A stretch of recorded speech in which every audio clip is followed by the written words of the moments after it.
Hello everyone, welcome back to the Captain Logan Show. It is me, Captain Logan, and joining me as always is my son, and co-host, and chat moderator, and video game enthusiast, and historian, Jayson. Wow. You're making me up to be a lot more things than Jayson. That's crazy.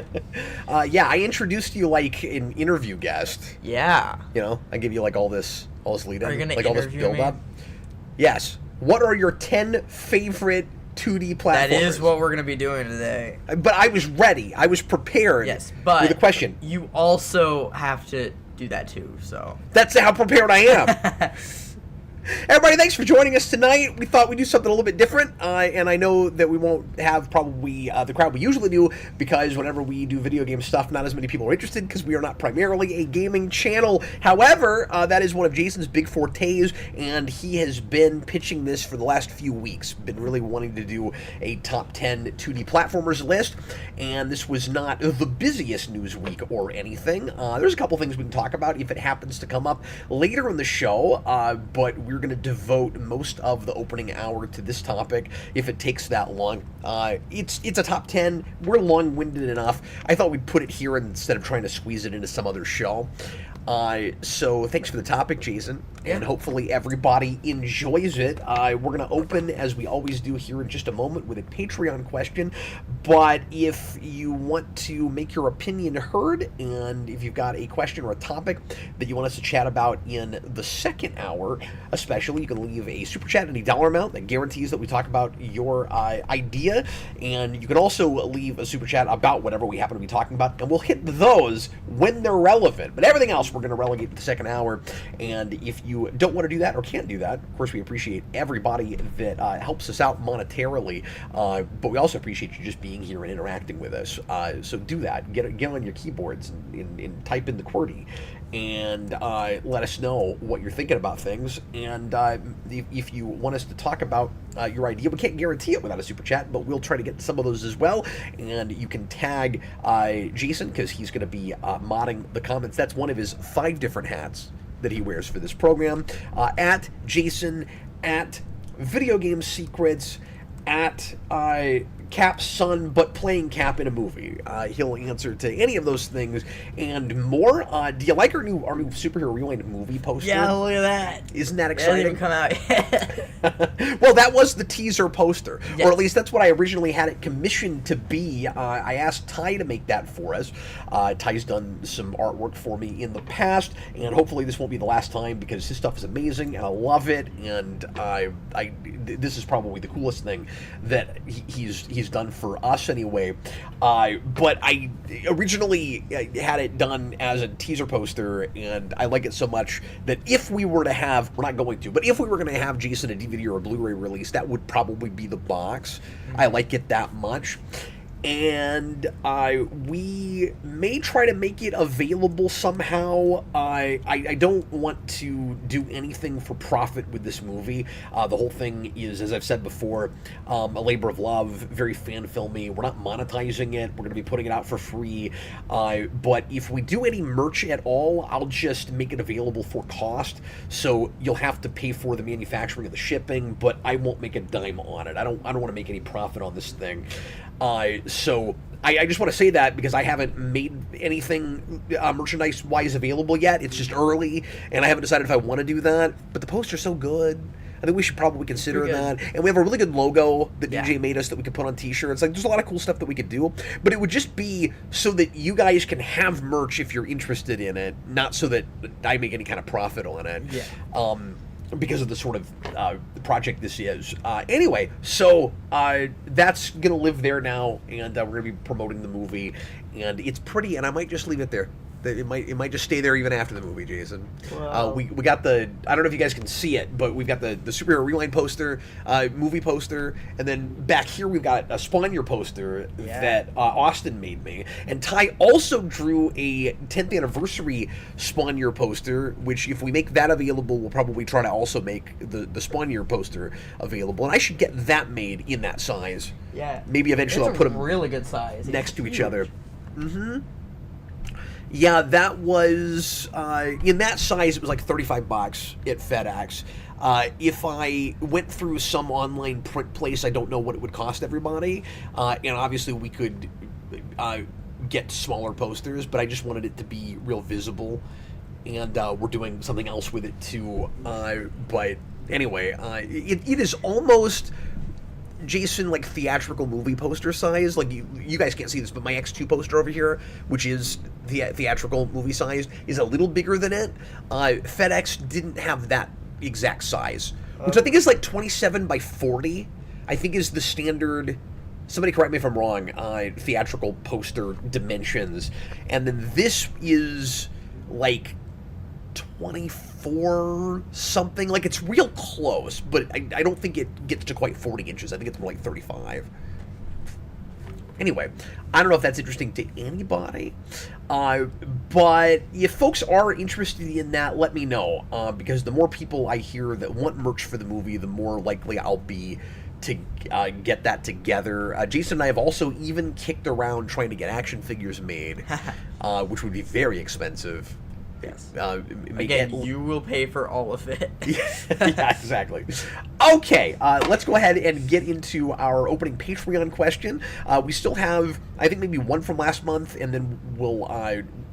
Jayson's probably going to open with one from this month, but we'll make sure and get that other one later in the show. Yeah. Right, Jayson? Yes. If you want to be able to leave a question before the show, if you can't make the show, or you don't like leaving super chats for whatever reason, patreon.com/geekvolution, the $2 tier gives you that perk, and also lets you watch my many commentaries on Batman 89. I just did another one last week, the 89 for 89 show. I'm 2 down, 87 left to go. Yeah. We watched it on How's VHS that? last time. We had a great show. It was really fun. Once again, we had a pretty good group for it, which is wild to me. I'm waiting for the day when nobody shows up, because I'm just watching the same movie over and over again. But we're gonna troll you. We're having really fun conversations about everything under the sun, and of course we a lot of it's 89, but other things come up too, and it's real relaxed and casual. This coming week, I'm gonna do, I think, the weirdest release. You know Are what you gonna do it? Are you know gonna what do I'm it? talking about. Wait, are you gonna do it while you're watching it? Huh? Oh my gosh. I think I'm gonna do that this week, and then the week after I'll take a break from releases, because there are not 89 different releases. Are there not? I feel like there could be. Not that I found, anyway. Okay. So far, I'm up to like 14 or 15. Okay. That's still not bad. And there's lots of different gimmicks I'm going to do with it. Yes. But, yes, next time I'm going to show you guys yet another release. That's really weird. And I have posted about it on the community tab, but for folks that have not seen that, I'm going to keep this a secret and reveal it when I get there on Sunday. But I'm excited about that. That'll be fun. This will be both a release and a... because the disc itself is just a regular disc. Yes. But it's a really weird, like, 2-pack thing. I'll say that.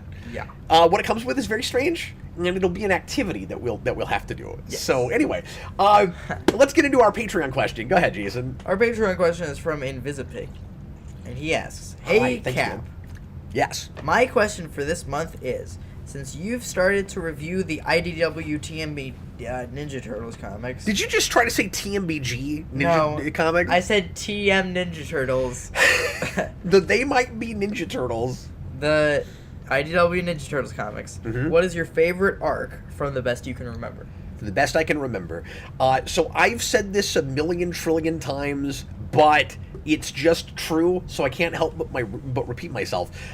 My favorite story in that whole run isn't even in the main series. It's in Ninja Turtles universe, and it's the Metalhead two-parter where so it's not the introduction of Metalhead, but it's the a really cool kind of classic sci-fi story where Metalhead begins with Donatello's identity, because Donatello transferred his consciousness to Metalhead.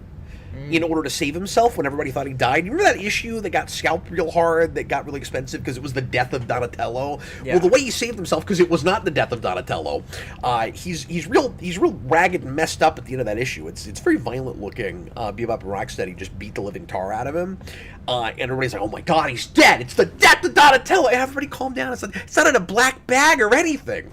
And then he brilliantly transfers his mind into Metalhead, and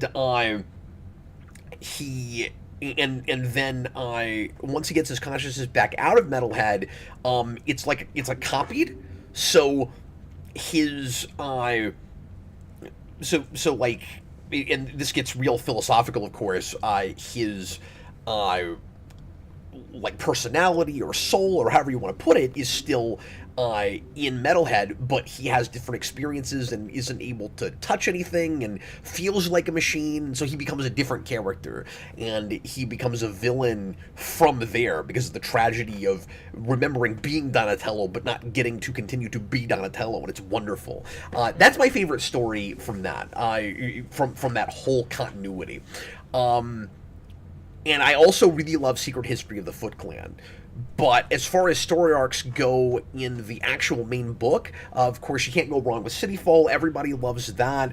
I really like the arc when we finally get to the full-blown Technodrome stuff. Baxter Stockman and Krang spend issues and issues trying to build the Technodrome, and when we finally get there, it's worth the wait. It's really fun. It's funny. I have kind of more. And then I love the Northampton stuff too, right after Cityfall. But I tend to like individual issues of that series before even arcs. The best issue for my money of that entire series, and I don't remember numbers anymore. I forget even how far in this is. But there's an issue. I think it's maybe like in the, I don't know, the mid-20s, early 30s, I'm not sure, where Shredder and Krang finally have a sit-down together where they're negotiating possibly becoming an alliance, and the entire issue, it's a 20-page, like, verbal tete-a-tete between Shredder and Krang. It's all it is. There's no action, the turtles aren't in it, it's just verbal jousting with the two of them sizing each other up, and it kills. It's so good. That's great.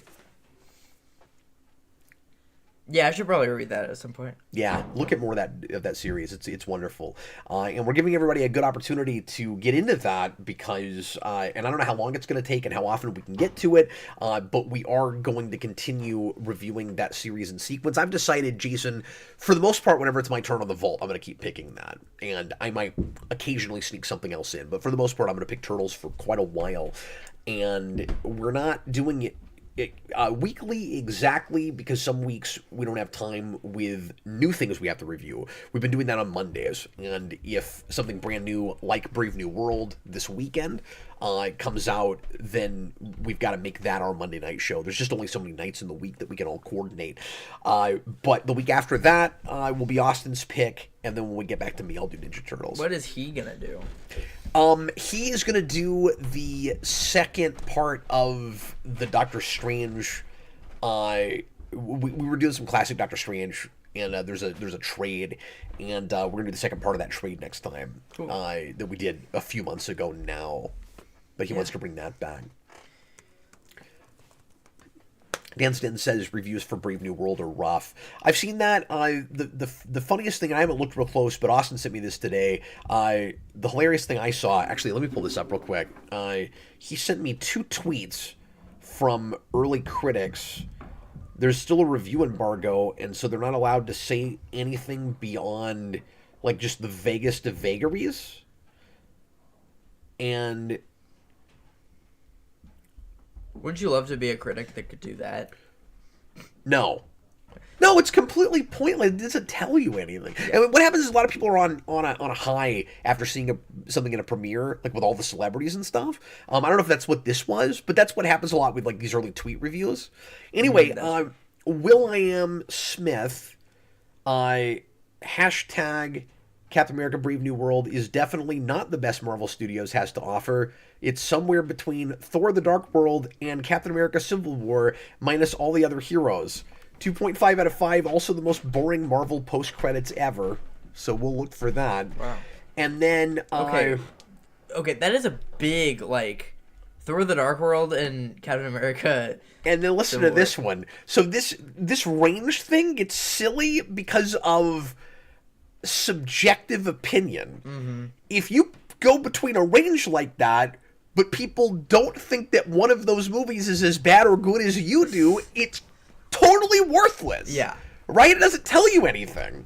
And I don't know how much it really tells you anyway, because it's such a broad, like you say, it's such a broad range. Like, most people would say Thor: The Dark World was Marvel's worst movie up until, like, Phase 4. Or at least Phase 3, right? Mm-hmm. Because I don't like the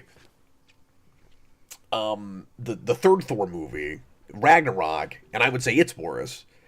But a lot of people, even past Ragnarok, because a lot of people liked Ragnarok, I'll never understand that, I still would have said Dark World is the worst movie. I don't think the majority of people would say that now. I think there's like 4 or 5 or 6 that are above that now. I saw a video where someone was trying to say that Ragnarok was better than Iron Man 1. And I couldn't even... Look, everybody's entitled to their own opinion. It's wrong, but you're entitled to it. At Hasefa and then a whole bunch of numbers, I have seen Captain America Brave New World, but can't speak at the moment because of embargo. But expect it, and get this, listen to this one. Expect it at the level of Shang-Chi and the Legend of the Ten Rings and Guardians of the Galaxy Volume 2.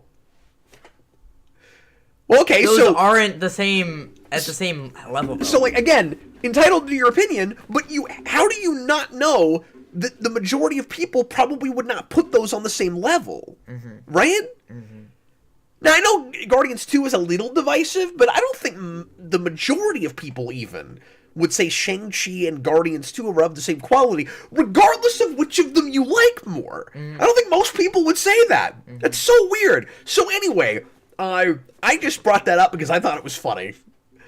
Austin sent me that. We were both laughing about it. But who knows how that movie is going to be. It's sounding mediocre. But we shall see. My big worry is, and I've been trying to be cautiously optimistic about it because I thought the trailers were good, and I love Falcon, or at least I used to love Falcon, and I think Anthony Mackie deserves to get to be the star in a movie like that. Yeah. But I'm worried that it's gonna just feel like more Disney Plus on the big screen. Mm-hmm. Yeah. And I'm not excited at all about Red Hulk. There's nothing about that makes me go, yay. The thing is, I don't really... I don't know if this is controversial or not, but I don't really like Harrison Ford being in anything anymore. Because he just doesn't look like he wants to be anywhere. I will say, what little we saw of him in the trailer for that looked like he was putting in some effort. Mm-hmm. It certainly did. It's weird casting because I'm just distracted by the fact that it's Harrison Ford. You recast I can't say like a staple character, but a character that's been featured and important in a couple of movies with someone more recognizable that, like, when you recast, you want to go with somebody that you don't really know. Or that is at least in maybe the exact same kind of league. I mean, like, I can't remember that actor's name. He was well liked. I'm not saying that wasn't, a relatively big name, but he wasn't Harrison Ford. Yeah. Like, it's kind of crazy to recast that way. Yeah. It's very distracting. It's almost like they went that way going, well, now we can get star power with Thunderbolt Ross of all characters. Yeah. Okay. And I'm also very distracted. See, my worry is I'm going to sit there and just be distracted by everything. I'm going to be distracted by Harrison Ford is going to be the Red Hulk. So we're going to have Harrison Ford's face. Like, the action figures are weird. Even that's distracting, where I'm like, those are these Red Hulk action figures, and it's Harrison Ford's face. It's just weird. Yeah. And then I'm worried that I'm going to be distracted by the fact that it looks like a Hulk sequel without the Hulk in it. Yeah. They're doing so much Hulk stuff.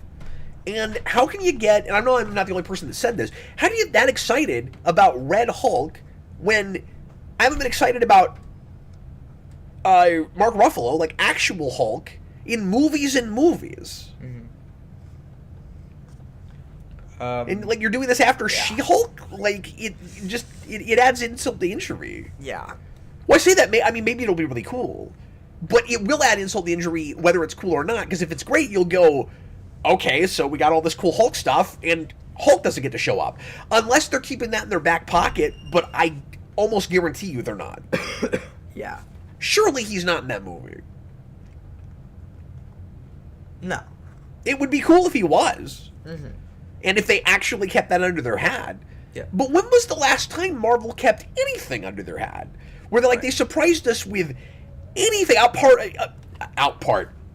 I'm going to learn to speak English here on the show. Apart from all of the cool, old Fox characters in Deadpool and Wolverine. Yeah. Because they actually kept that stuff. When was the last time you had a really cool, Hydra-level secret? Like in Winter Soldier? Yeah. William Hurt, thank you. Has it been that long? I think it's been quite that long. I mean, I'm just hoping... there's surprises in, I guess, Infinity War and in Endgame and stuff. But honestly, I'm just hoping that we get, an actually interesting bad guy. Because I don't think we've gotten that in a lot. It's just supposed to be the leader again, right? Yeah. Because it's a Hulk sequel. Right. And I've wanted to see him back forever, but, the Hulk thing. And for the record, I'm not even a giant Hulk guy, but it's weird. Yeah. I'm not a giant Hulk guy, despite the fact that apparently the Hulk is the most popular character amongst our viewers. I need to remember to bring this up whenever Hulk comes up. Oh, was that the number one? Yeah. It was, maybe it wasn't number one, maybe it was number two, but he was super crazy high on the list. Wow. It just completely shocked and dismayed me. Yeah. Okay, are you ready to talk about platformers? Yes, I'm ready to talk about platformers. Jump across the sky. That's pretty good. Okay, Jayson, lay out the rules for the list that we compiled.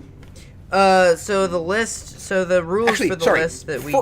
First, would you define a 2D platformer? Yeah, that was going to be part of that. Go ahead. So a 2D platformer is basically a video game where you are it's a 2D plane or a 2.5D counts as well, I would say. You have to not be able to move in 360 degrees. You can't move like this. But jumping back and forth between a foreground and a background can count as long as you're moving from left to right or right to left. Yes. But you're on a flat plane and you are jumping. If you can move and jump over objects. We're talking about video games now, everybody. Is everybody caught up? Video games. That it's a 2D platformer, basically. Yes. Now,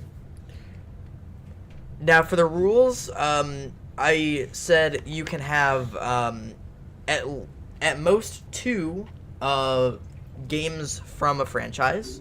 Donkey Kong Country and Yoshi's Island count as their own franchises. Apart from Mario. But that was really the only one that I thought of that was kind of different. And I will say that, none of what I'm about to say might show up on either of our lists, but you never know. But I would also say there are several peripheral Mario characters that have gotten their own games or franchises that also wouldn't count as a Mario game. I think a Mario game has to have Mario in it, right? Yes. And there's not a Luigi platformer, 2D platformer besides, New Luigi U. Right. Which neither of us is going to pick, I'm sure. Yes. But I would say, if for some reason you wanted to pick Super Princess Peach, that probably counts as its own thing. Oh, yeah. You think, things probably like that. Counts as its own thing. I don't know. Who would pick that? No, I know. It's not very good. Any of the Wario games, that's probably a franchise on its own. Yeah, I would say that's a franchise on its own. Etc. Yeah. Okay, any other caveats?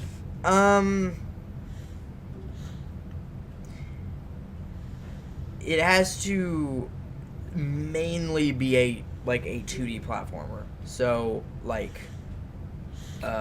we said that Sonic Generations doesn't count because it's both a 2D and a 3D platformer. So yes, it does have 2D sections, but half of it's a 3D game. Yeah. Yep. And I'll just say right away, I didn't include Knights on this game because it doesn't really count. It's really close. It's almost. I don't think it moves side to side, but you're not jumping, you're flying. Yeah.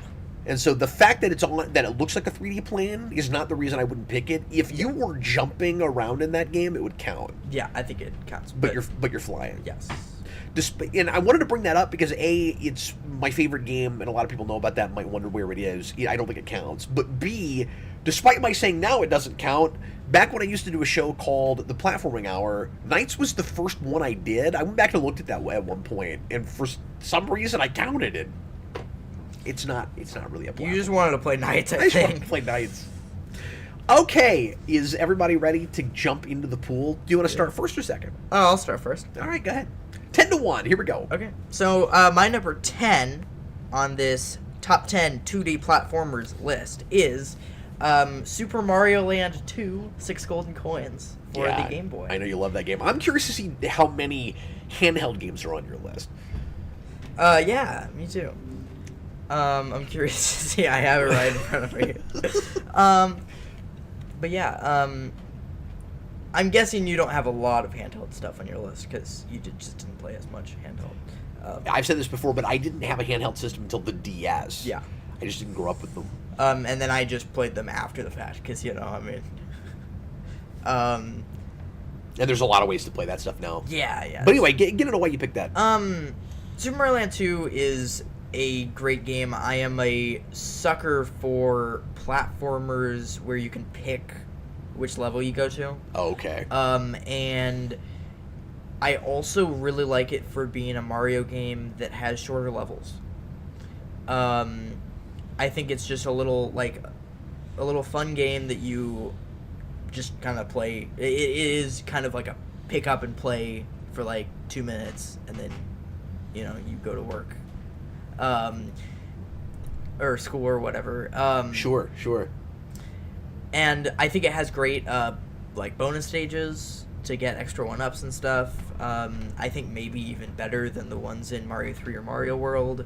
I think it has a great map design. I haven't spent enough time with it to remember the bonus stages. Yeah, there's a claw one, and yeah, and then there's a whole casino that you can go to and spend money on, which is pretty cool. And the level design I think is pretty good, and just the design of the world itself. And I think one of the best power-ups in a Mario game with the rabbit suit. The rabbit suit? Yeah. It was impressively detailed and impressively involved for its day. They put a lot into that cartridge. Yeah. Okay, my number 10... I wonder if anything here will surprise you whatsoever. By the way, I have a lengthy runners-up list. Me too. The 9 and 10 spots were really, really tough. Jumping back and forth between... I'll just say, one of the hardest things about this was the choice and placement of retro stuff versus modern stuff. Sure. Because I have a deep love for still lots of games that I grew up with that I still go back to, and some of them I had to bump off because of quality things, and so I was constantly kind of fighting between games I love and go back to a lot and games that, of course, I love, but I haven't spent as much time with, but are just too good not to make the list. I found that kind of difficult. So, my number 10, this was, there were about, I don't know, 8, 9 other things I could have put here, is AVGN Adventures. I just couldn't help myself. Yep, that's a really good game. I've spent a lot of time with it, and I was just impressed that that fun of a new 2D game based on a YouTube channel Yeah. was as fun as it was, and I was huge in AVGN when that came out, and I loved all the references, and I loved how faithful into the spirit of that show that was. But I loved the mix of all of the different platforming genres that are in that. And in its way, it's not really my thing, because I don't like run and guns, really. And it's not exactly run and gun, but they're shooting. Mm-hmm. And I prefer platformers where you just jump on stuff, usually. But the shooting stuff was fun enough in that. And again, it was a mix enough of lots of other things. But I also put it there more than anything for presentation. It's a really good-looking game. It's got wonderfully vibrant colors. It's got a really cool variety of level types, and it's and the soundtrack is amazing. The soundtrack's really good. And I'm putting the first game and not the second. I could kind of put them together, maybe. It's released more now with the both of them. The second one is good. And I think it made some good choices in making the game a little bit easier and more playable, but it kind of takes away a little bit of the point of it in doing that, because I also really enjoy the meta component to it, where the idea is you've got this guy that's reviewing all these terrible games, so you have to make a game that has all the cliches he complains about and is still fun to play. So, like, how do you do that? So it's got all the... So while you're playing with him, you've got all this text where he's complaining about all the stupid stuff in the game that he hates. So it can't be so frustrating that it's no fun to play, but it has to have enough frustration that it makes sense that he hates the game he's in. And I think the first game does a good balance of that. It does. I think the second game is a little on the easier side. But. Yeah, it is. And with the second game, like, the map is fun and everything, but I didn't need that. The first game has more of what you're talking about, where you can pick which level you want to play at any time. And the second one that there is a Port James world. Yeah, that's cool. And I think it has a branching map, so there's still a little bit of choice that you get. Yeah, there is. But anyway, it's really cool. It's a lot of fun to play. I could not help but put it on my list. Yeah. What is your number 9? Number nine. My number 9 is Metroid Zero Mission for the Game Boy Advance. This is a Game Boy Advance remake of the first Metroid on the NES, and so remember, everybody, with our rules, you can put 2 in a franchise. Yes. Which means I can guarantee you what his other Metroid game is, because Jason's a big Metroid guy. There's no way there's not more Metroid on here, and the question is just gonna be how high it is. But anyway, go ahead. Yeah. Metroid Zero Mission is a great game because I think the NES Metroid is actually a good game. It has I think a good map design, and they very much improved it with Zero Mission. But the thing about NES Metroid is it just doesn't really have a good system, which Super Metroid really improved on. And Super Metroid brought us the Metroid system that we know now, that Zero Mission basically brings to the first game. And so it's the first game, but Super Metroidified, which I think is really cool. And so it's now more playable, and there's a map, so you know where the heck to go. And it's very fun. I finally played about an hour of that. Of Zero Mission. Not too long ago, and I played it on my Switch arcade machine. For those of you that don't know, I have an arcade machine, a custom thing, where you can connect your Switch and then play any Switch game like an arcade machine, unless it's something that requires twin sticks. But anything else you can play. And this is an odd point to make. That game plays great with a stick. It does. Metroid. That's actually how I played it at. For the first time too. Is that right? Stick. Not that one, but the one right next to it. Oh, crazy! It's also. Oh yeah, because I've got a tabletop emulator machine. Yeah, as well. That's got 1 million ROMs in it. Yeah, so I played that for the first time there, and I played a bunch of GBA that way. Like, I never played GBA before, and I played a ton of GBA on the tabletop with the stick. Yeah, and GBA is really known for its like remakes and like re-releases. Yeah, and this is hands down the best one, I think.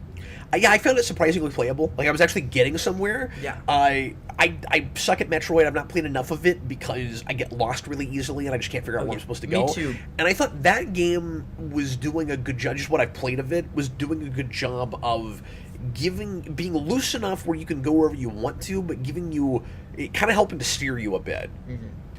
Certainly better than the NES game did. Yeah. Which kind of just throws you in the middle of chaos and goes, all right, good luck. What is your number 9? My number 9 is Shovel Knight. Oh, I forgot about Shovel Knight. I Yeah. forgot Shovel Knight even existed. Shovel Knight's wonderful. Shovel Knight is wonderful. And that's another game that I've never... Well, I say another game. We've only talked about these two. AVG and I've beaten the first one. I mean, you know, you die a bazillion times, but you can get there. You can do it. Shovel Knight's great. Shovel Knight I've never beaten. I've definitely gotten through more than half of, but it's been a while. That's another thing where I just love the presentation. I love the retro aesthetic, but with somewhat more modern game design. You know, so it's so much more streamlined. The level design is just incredibly professional and easy to navigate, and it's challenging but not ridiculous. And I think the mechanics are just really fun. Yeah. Like the way you kill enemies in you know, bouncing on them is fun, and that's not exactly, you know, obviously that's not a Metroid type game, but it's less linear than a lot of platformers, right? Like there's kind of different rooms you can enter. It reminds me a lot of like a Zelda. Sure. But it's a platformer. And it's and it's got at least the aesthetic of a dungeon crawler, right? Yeah. Yeah, because it is dungeon-y. Yeah, I mean, it's not a dungeon crawler. No. But it is a platformer, but it does have that aesthetic. Yeah, it's that way more in spirit than anything. Yeah. But you're right, it's sort of like... And it does have RPG mechanics as well. But yeah, it's sort of like side-scrolling Zelda in that you come up to... Well, I say this. I don't remember if Zelda 2 did this, because I never really played that much. I never really played Zelda 2. So I don't know if this is exactly a Zelda thing, but I know that there's a lot of games on the NES where they weren't single screen, but you would like get to a section and then it would scroll over, and then you'd come into the section and it would scroll over. Did that. Did it? I think. Because the Shovel Knight does that. Okay. Yeah. It does. But anyway, that's probably why I like it, fun. Because I love single screen platformers. And I don't usually, but that one I really enjoy, and I can't play it now without thinking of The Mandalorian. Sure. Okay, what is your number 8? Playing Shovel Knight is the way. Oh, and I've not played any of the like DLC, or has there been like a full-on Shovel Knight sequel, or have there just been kind of add-on things? Just like add-on things. I thought so. Campaigns and stuff. Well, I say that I think because I bought it a couple times, and I forget which system, but I think I got the newer release that included everything. I'm not sure though. I thought you only had that on PS4. Oh, maybe I haven't rebought that. I don't think you have. Well, I should get that on Switch. You should. And we should try it on the with the stick. Yeah. We should try it on the arcade machine. Okay. Yeah. What is your number 8? My number 8 is Sonic Mania. Yeah, Sonic Mania. Sonic Mania is one of my favorite Sonic games. It's... I mean, I was kind of small when it first came out, and I played the heck out of it. It was one of the first Sonic games that I actually could kind of get through, which I really appreciated. The way they, you know, remix these old levels and in a completely original way, and it has a great soundtrack, and it's got a really fun multiplayer, and I don't know, it's kind of like the ultimate Sonic game in my opinion. It's just kind of, you know, it has all of like the best levels from the first 4 games, and then it It adds a couple levels, which I think have great designs as well. And it's got this really simple, like, Genesis plot, which is, fun because this is during a time when Sonic games were just really complicated for no reason.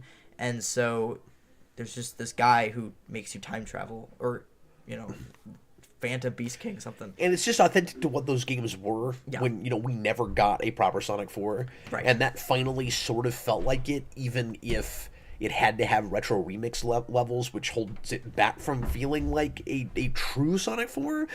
But I really appreciate that it doesn't go very modern at all in its design, but in being made now, it's just a lot more polished than it might have been. I'm not sure how else to put it. Yeah. I'm not sure if the soundtrack could sound exactly like it does on a Genesis, but that's about the only thing that feels really upscaled past that system. I always thought what Whitehead was trying to accomplish with that game was make it feel like what the next installment would have been on the Sega Saturn.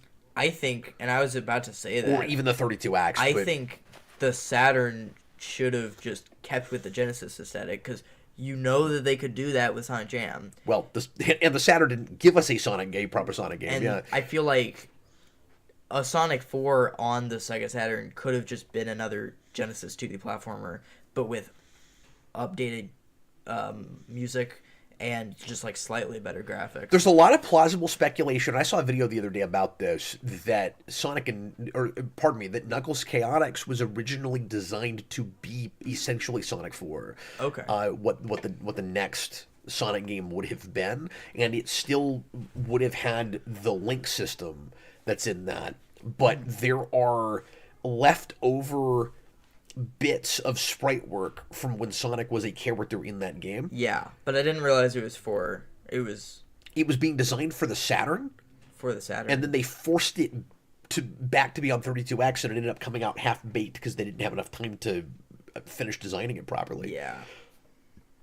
So all I'm saying is they almost did what you're saying. Yeah. Was stick with that design aesthetic, because Knuckles Chaotix still looks like that more or less. Yeah. Except it's just got that weird gimmick with the springy link mechanic. Yeah. But yeah, Sonic Mania is infinitely replayable. Oh, that's another thing too. And it's got a wonderful multiplayer mode. Yeah.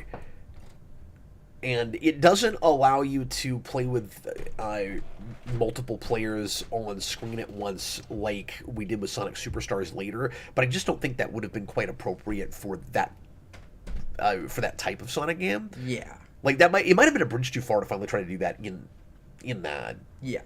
I don't know what you think about that, but no, I think so. I was trying to remember. I thought they did that with like the Sonic Mania Plus mode, but I don't remember. I don't think so. Okay. And then Sonic Mania Plus, I think, added a significant enough, significant enough extra stuff to make it worth it. Yeah, and also it was like coming out on consoles that didn't have Sonic Mania, and because like the Switch didn't have Sonic Mania. And I had to buy it a couple of times because I really wanted it physical, but they didn't release it that way right away. Yeah. And with Sonic Mania Plus, you got a whole kind of different way to play through the game, where the levels were changed up a bit, and it adds the two new characters. And I think the system for what happens when you die in that is kind of interesting. It's not the only way I'd want to play it. I'm glad it didn't come out that way. But do you remember that, where if you play through with Sonic Mania Plus, you've got all 5 characters in your pocket, and if you lose one, you have to find a box that has them again to get them back in your arsenal, and you can go all the way down to 1, and then if you lose that character, then the game is over. Yeah. And that's kind of a fun way to play And then it. there's also a mode like Knuckles Chaotix. I'm pretty sure. What do you mean? With the springy mechanic? Yeah. No, they didn't do that. Did they not do that? But there is Knuckles Chaotix stuff in it. Yeah. Because the bonus level that you play to get new characters is the claw machine from Knuckles Chaotix. Okay. Oh, and also has really very original boss battles, I think. I'd love to know what percentage of people that played that game had any idea what they were looking at with the Knuckles Chaotic stuff. But it was very exciting for me because that was a big part of my childhood. I played that game a lot. Anyway, that game will not be on my list. It is half-baked and unfinished, but I loved it when I was a kid. Knuckles Chaotix, yeah. My number 8 is Castlevania Bloodlines on the Sega Genesis. Sure. Which is a game that I did not grow up with. I was expecting that. I was not a Castlevania guy. I have fallen in love with Bloodlines over the last few years, and I have tried a little bit, like a couple of other Castlevania games. I like Super Castlevania 4 fine. I can get farther in Bloodlines, which is part of it. I like having a big-ass lance. That helps a lot. Being able to pick between a couple of characters is fun. But mostly it's just level design, and I keep using this word, but aesthetic, the atmosphere. I like the kind of creepy, foreboding mood, and Castlevania always has that. But that game, I'm jiving with its flavor of it more. The bosses are just super cool looking, and that game is absolutely gorgeous. That reflection effect in, I think it's maybe the third level, or maybe the second level, I can't remember, in the water, is really impressive on a 16-bit console. I don't even know how they accomplished that. It's really cool. I've not beaten that game. I can get through close to half of it, maybe. It's tough. I'm working on it. There's going to be some things on my list that I haven't spent as much time with as I'd like to. There are a lot of things on my list that I just haven't beaten. Yeah. Just because I'm not one of those guys who just has to beat every video game they play. So it's just like, I have fun with it.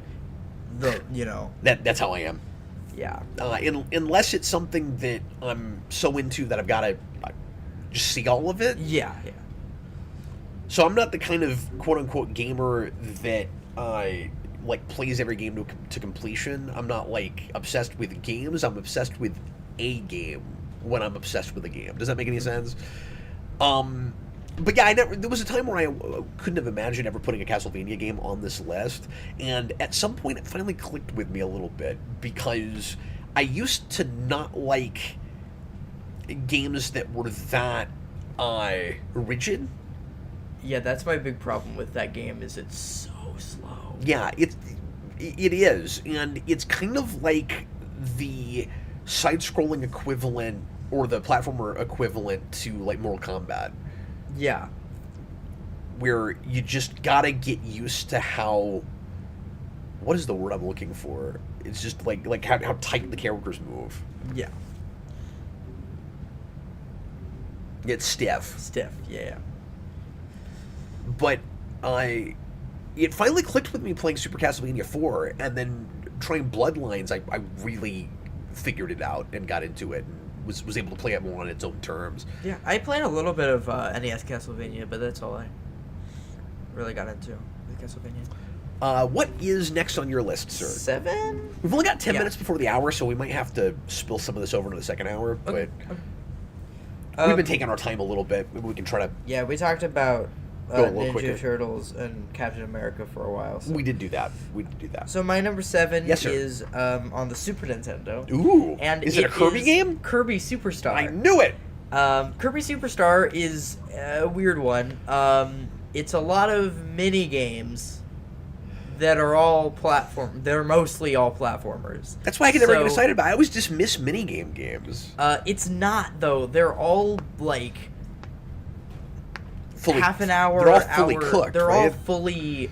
They're all. It's like 3 or 4 platformers inside one game, which I think is a really neat idea. And I've always loved the Kirby series. This is my favorite Kirby game, and how much of it have you played? A lot of it. I've beaten Great whatever it's called, and I've beaten the. Obviously, I've beaten the remake of Kirby's Dream Land, because that's really easy, and I've beaten one of the other ones. So I've gotten like halfway through it. I haven't beaten the Meta Knight one. That one's really fun. But yeah, it's got a a much more of a wide variety of powers that Kirby can obtain. It's a huge step up from Kirby's Adventure and Kirby's Dream Land 2. And I think it's a really nice looking Super Nintendo game too. There are two big Kirby games on the Super Nintendo, that game and Kirby's Dream Land 3, and I only recently got into Kirby's Dream Land 3. That's like my bedtime game, where it's like, if I want to play video games and fall asleep while playing video games, that's my game. Because you don't have to do anything, or you don't have to think about it at all. It's like the antithesis to a Castlevania or a Metroid. Yeah. But, yeah, no, Kirby Superstar is a great game. And is all of them. Adam Mart says, my brain isn't even thinking of my favorite 2D platformers. I'm much more of a 3D fan, and Austin also said that. Some of that, and I mean, so we're saying this with Jayson sitting here, because obviously Jason's a kid and is, just gone back and played a lot of retro stuff. I'm a kid. But some of that tends to be generational. Like, a lot of people 10, 15 years younger than me grew up with more 3D platformers, and so that's just what they know. And sometimes people obviously will go back to 2D stuff, but their first loves will be 3D, which is totally fair and understandable, and there are good 3D platformers. That as a top 10 list would be harder for me to put together, because there are lots of classic 3D games I just never bothered with, because I was already kind of losing interest in video games to some degree. I came back to it later, but I wasn't playing as much at the point where probably the best 3D games were coming out, right? Well, most people grew up with the 64 and the PS1. Yeah. Well, obviously, I played Mario 64, but I didn't have a PS1. And then once PS2 came, it was a long time before I got one, so I wasn't playing like Crash Bandicoot or Spyro or any of that stuff. Yeah. I've never played a Jak and Daxter. I've never played like a lot of that stuff. I've just never played. Yeah. I've not played Jak and Daxter either. My number 7, speaking of the antithesis of Kirby, is it a Metroid game? Tough as nails games I've not played through very much, but still couldn't help but put in my list, Cuphead. Cuphead is hard as heck. Yeah. Okay. No, it's rough. Okay. But it's one of the most inspired things I've ever looked at, and because it is so gorgeous and fun, even though it kicks my ass everywhere from Sunday, and I want to break whatever controller I'm using when I play it, I'm just too impressed with it not to include it. It's the modern equivalent of Super Star Wars. I completely agree with that. Yeah. Well, I guess what I was going to say is I love what it looks and feels and sounds like so much. I keep trying to get better at it, even though I'm no good at it, and I kind of hate the play style. Yeah. That's how would you say that is a good platformer? it is.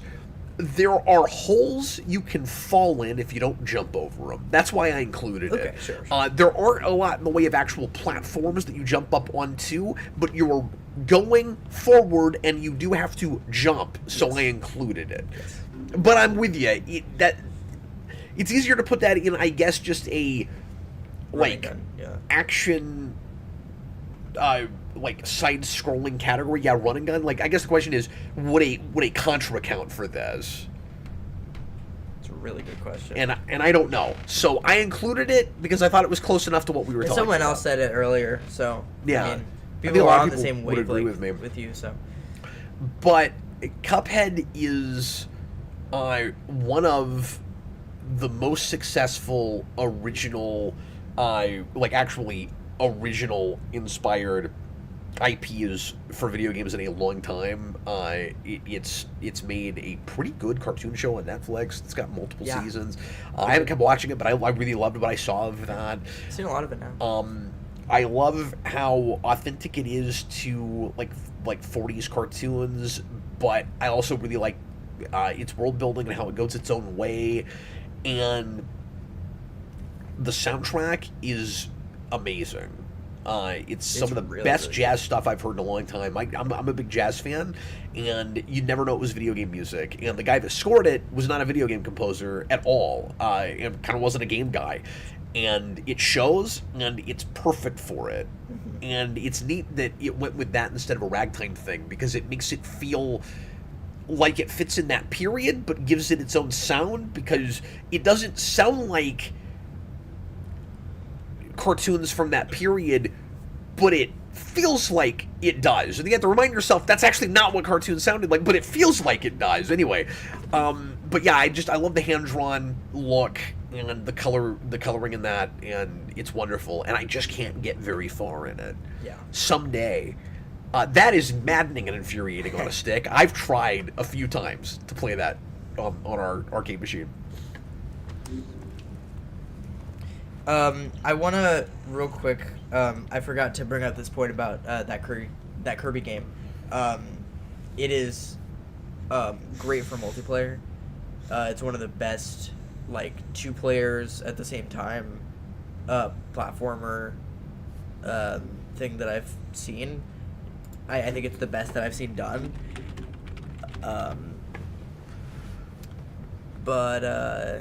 Let's move on. Can we move on? Yes. All right. What is your number 6? Is that where we're at? Yeah. My number 6 is... Sorry, I didn't mean to cut you off. It's just we're already almost to the break. Yeah. My number 6 is a weird one. Kind of like yours. My number 6 is Geometry Dash. Does that even count? It counts. It counts. You are a thing that jumps over other things, and there's actually a full-blown 2D platformer mode now. Yeah, the fact that it has that makes you feel like it qualifies better, because otherwise you could put in any endless runner, and I don't know how I feel about that. Yeah. It's not exactly an endless runner, but... Yeah. There's an end. There's an end, yeah. Anyway, so yeah, talk about Geometry Dash. I've played this game maybe too much. I've played this game about 100 hours Wow. into this game. That's nuts. And maybe 200 hours. It's kind of infinite, and not like it's not endless runner, but it is kind of infinite in the amount of possibilities in, you know, it's very much a community game like Mario Maker, where everyone's got a level and a new thing they're trying, and after all the main stuff that the game comes with, you have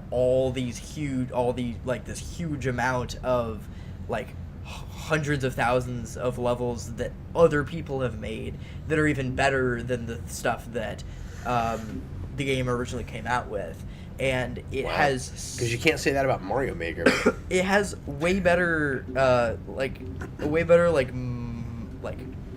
modders than Mario Maker, because Mario Maker doesn't have any mods. And it needs them. So everyone... all the popular stuff that comes out is good. Sorry, the same.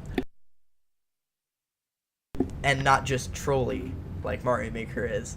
Or at least the first one was. 2 is better about that. But, you're a square and you jump over triangles, and then they made it so that,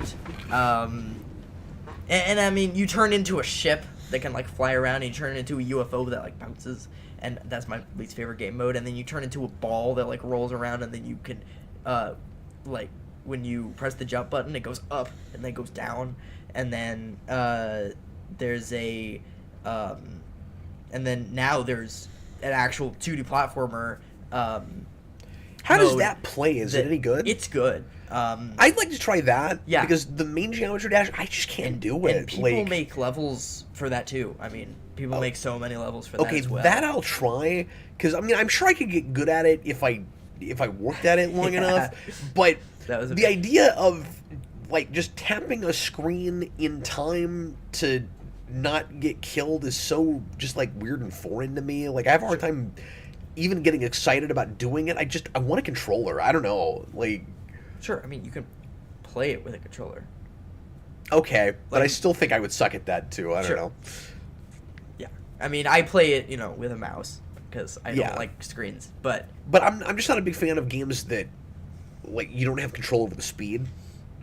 sure, Like I get that's the point, but it's just like jumping. If I'm gonna do that, I'd rather play a rhythm game. You know what I mean? Like it is a rhythm game. Like I know, but I'd rather play like a DDR or a Guitar Hero. Yeah. Like, It's like the rhythm game that has one button. Basically, is it a true rhythm game though? Yes. Like, okay, let me ask you this question.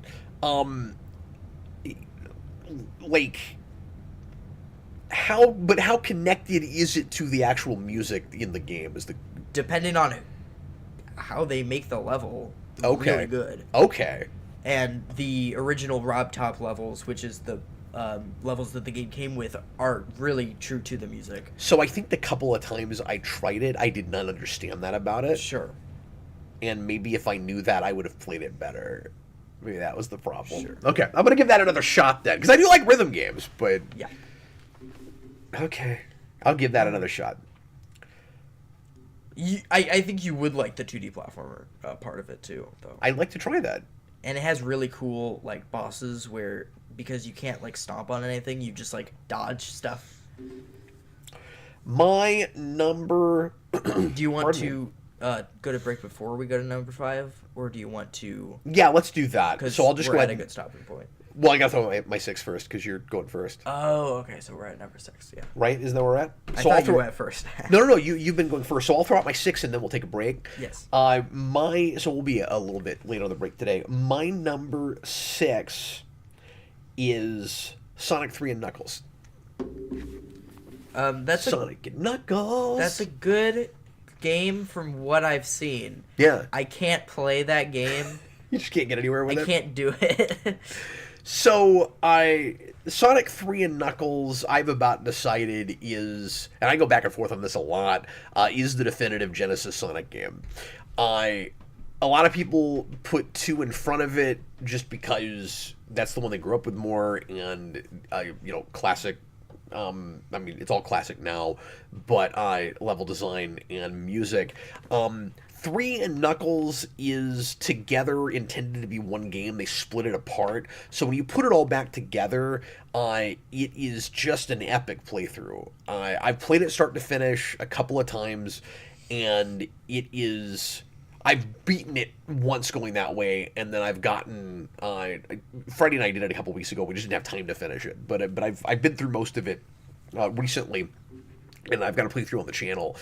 The variety is stunning, and it's the best game for bonus levels. I love blue spheres. Yes. Some of it kind of just comes down to blue spheres for me, where it's like, I don't know if I can say Sonic 2 over 3 in Knuckles just because blue spheres.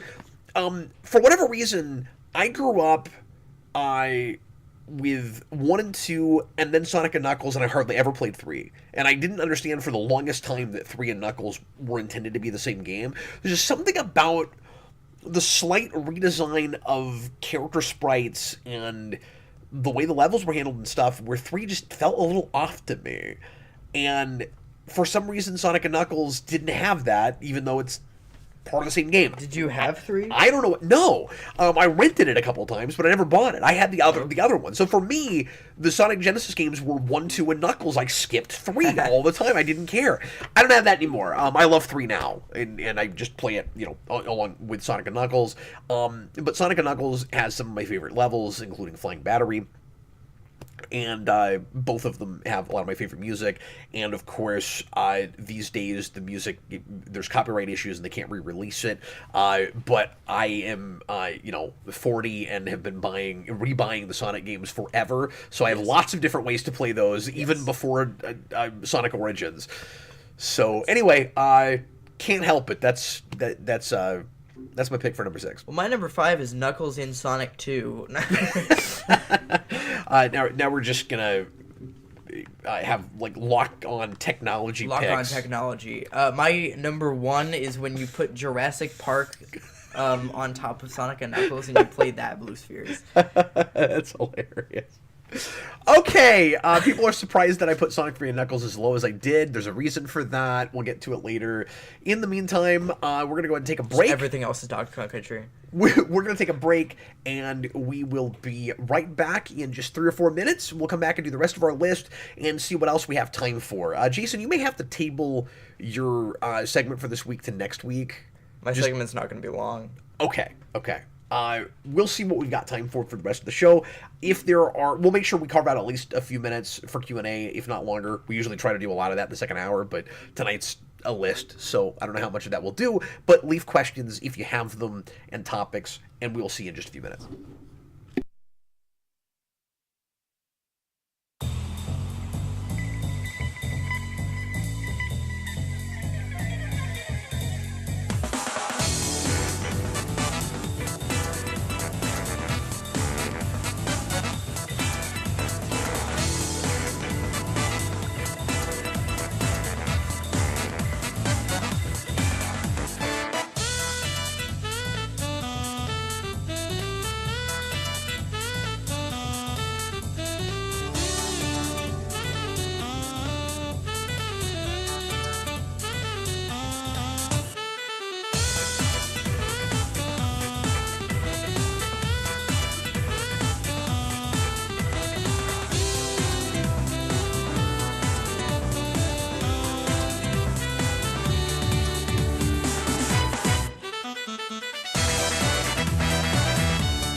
We're back, everybody. It's time for part 2 of tonight's edition of the Captain Logan Show, and we are about halfway through, I guess straight up halfway through our list of our 10 favorite 2D platforming video games, and we're going to get right back into it with Jayson's number 5. My number 5, which is the classic Super Mario Bros. 3.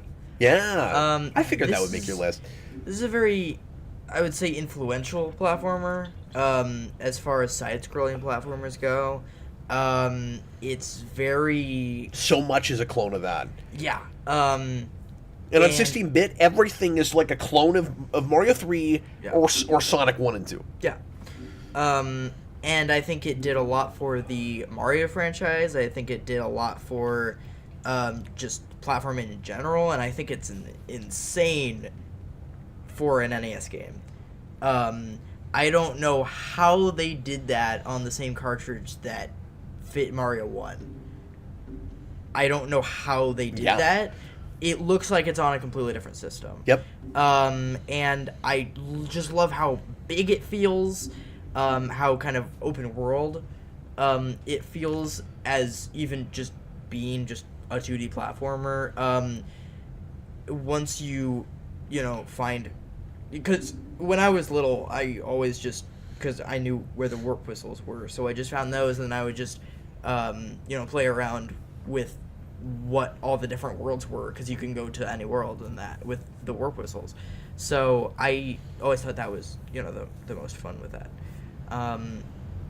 It's got one of, I think, maybe the best Mario power-up, which is the most people would agree with you. Tanuki suit. I don't, but most people would agree with that. I think it controls better than the cape. I'm sorry. Unless you know what you're doing. Sure. I it's easier than the cape. I like doing this with my controller. Mario 3 is as innovative as the original was. I think so. I mean, the original invented so many of the staples for just how you design a 2D platformer, and then 3 gave you the map system. Yes, that so much used after that. Yes. The map that you can actually go, walk around is crazy. Yeah, they're both inventing major conventions, right? Yeah.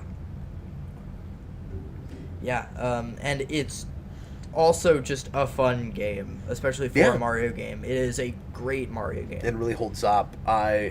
The thing that holds it back for me, and I wouldn't have this if World had never come out, but where I like World and some other things more is just, I've never cared for the shorter levels as much. I always wish they were a little longer. Sure, and I also, like I said, I like shorter levels in my Mario games. So, yeah. I like Mario levels long enough that I need a marker. Sure. But you and I have really different tastes. I thought you were going to say a spin jump. Oh, a spin, sure. Yeah, that too.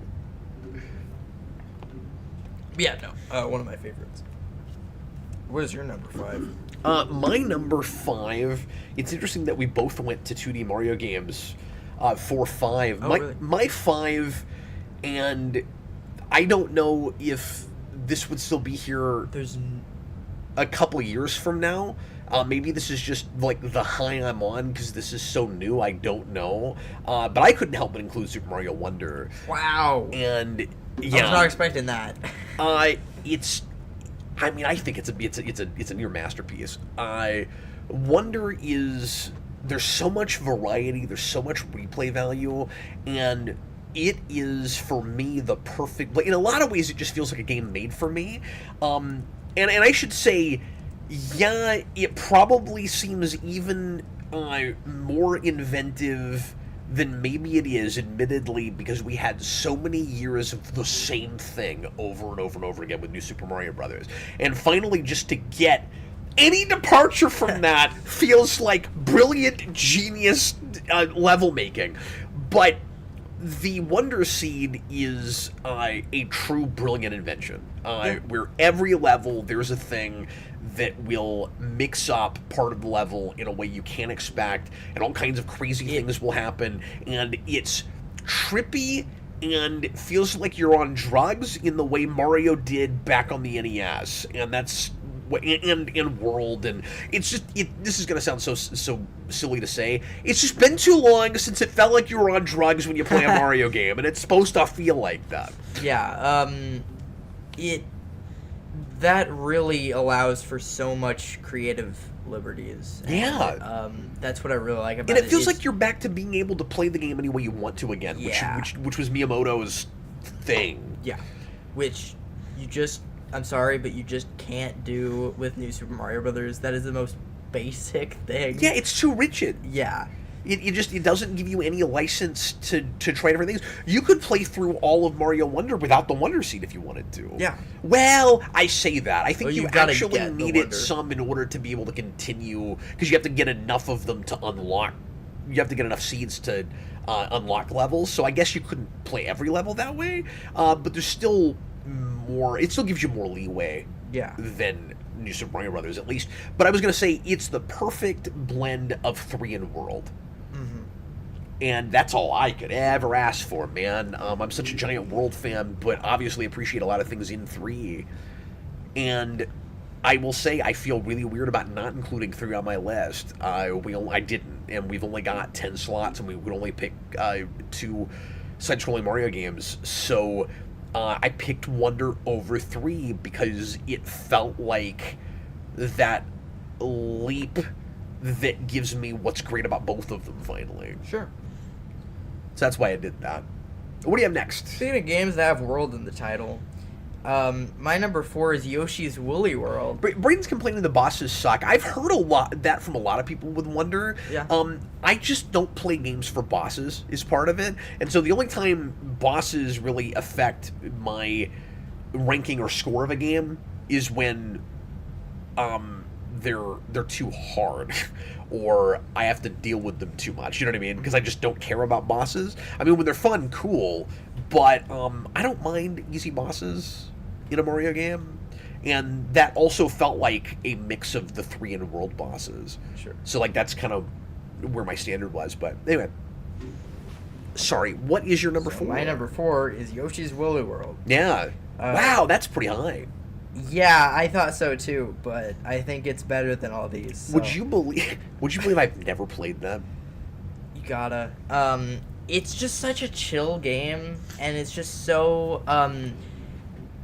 What I really like about it is just how collectathon-y, or it is a 2D collectathon, which shouldn't work, but it does, and I think. I think it works really well. You basically you just get to the end, but if you want to unlock stuff, skins, extra levels and stuff, you can go through the level, and there's so much replayability to that aspect as well. Yeah, I've heard the depth in those is the exploration. Yeah. That if you just go start to finish, you go, well, that was easy. Yeah, and you can go back and I've heard be the same like, thing where is this? I've heard the same thing about Crafted World, but people say that it's a big step down. I think so, too. Okay. Yeah. Crafted World is basically Yoshi's Woolly World, but with the Yoshi's Story gameplay. And Yoshi's Woolly World is the Yoshi's Island gameplay, basically. Yeah. Okay. But yeah, there's so much.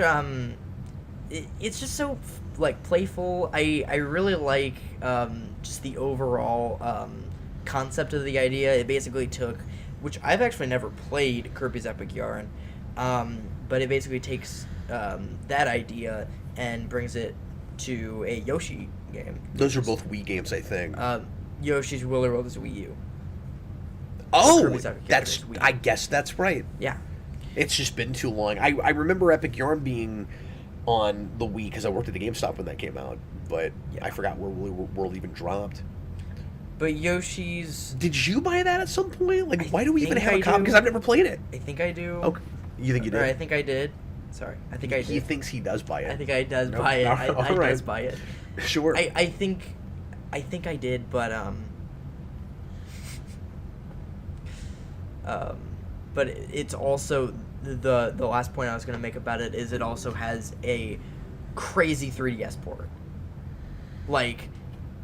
I don't know how they did it, but they ported a Wii U game to the 3DS, and it looks like it's the exact same game. I don't know how wild. They did it. But it's crazy. I've played a lot of that game also on the 3DS. I don't own it, but someone else I know does. Oh, okay. So I wondered how you played that. Yeah, cool. And this is one of those that I actually have beaten. So my number 4 is Donkey Kong Country Returns. Okay. Which was just re-released on the Switch at too high of a price point, but I couldn't help but get it right away so that because I it's can... your number 4. Yeah, so that I can, finally play it on the Switch and be able to take it on trips and stuff.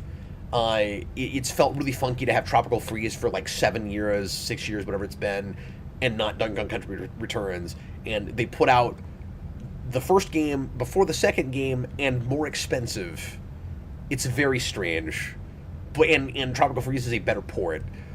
But whatever, I'm glad to finally have it. It looks great. It's just, anyway, there are issues with that as a port, but I'm glad to finally have it. I couldn't help myself. I'm actually going to play that on stream tomorrow night, so come in and hang out with me if you have any interest in that. We'll see how far we can get in a couple, 3 hours. Anyway, but the other reason I had to get that, it's funny, I'm putting this at number 4, but I'm going to start with a complaint. The other reason I had to have the port right away is because I was so freaking sick of the waggle controls. Oh my god, let me just put in a Pro Controller and press buttons and not have to shake the thing, and now I finally can play it that way. So that's really nice. Bongos. A lot of people say that Tropical Freeze is a better game and has cooler levels and level design than Donkey Kong Country Returns. That is probably fair. That is probably true. You don't like a boss battle. Returns goes over, to a point I made a minute ago, Returns goes over Tropical Freeze for me because, I don't care for the length of the boss battles. Some of them take too long. They're too hard only because there is no checkpoints. And I'm not the only person that has complained about the lack of checkpoints in those bosses. They're too long to not have them. And the other thing is, I will admit to appreciating the nostalgia grab a little bit with Donkey Kong Country Returns. If that's all it was, and it was too much rehash, obviously I would cry foul.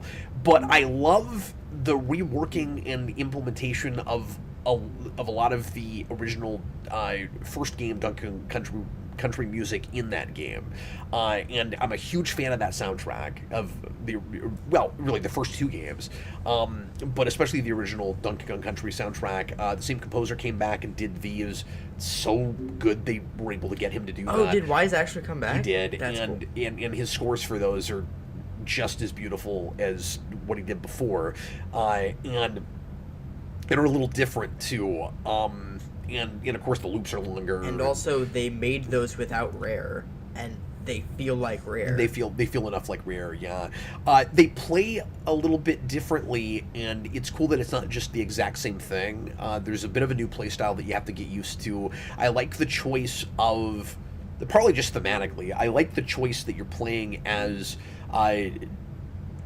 Donkey Kong with Diddy Kong as a support to help you float around with his rocket pack, as opposed to you have them both and you can switch between them, but why would you play as Donkey Kong because he's too slow and lumbering? I like that they, and I always liked playing as Donkey Kong, but you can't get through the levels as fast if you're going for time, so it's nice that they fixed that.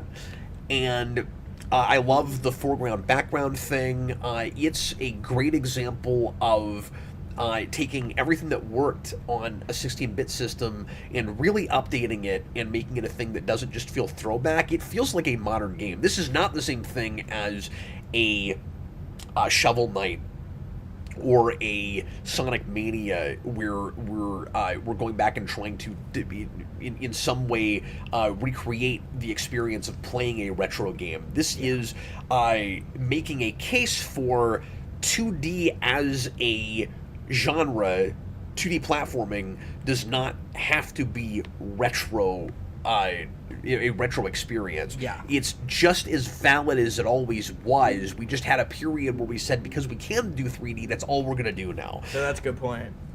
You don't have to get away from 2D just because everything was 2D before and flat and moving on one plane, because that's all we could do. There are things that are fun about that challenge that you cannot recreate in a 3D game. They're different things. One is not necessarily better than the other. I prefer 2D, but one's not necessarily better than the other.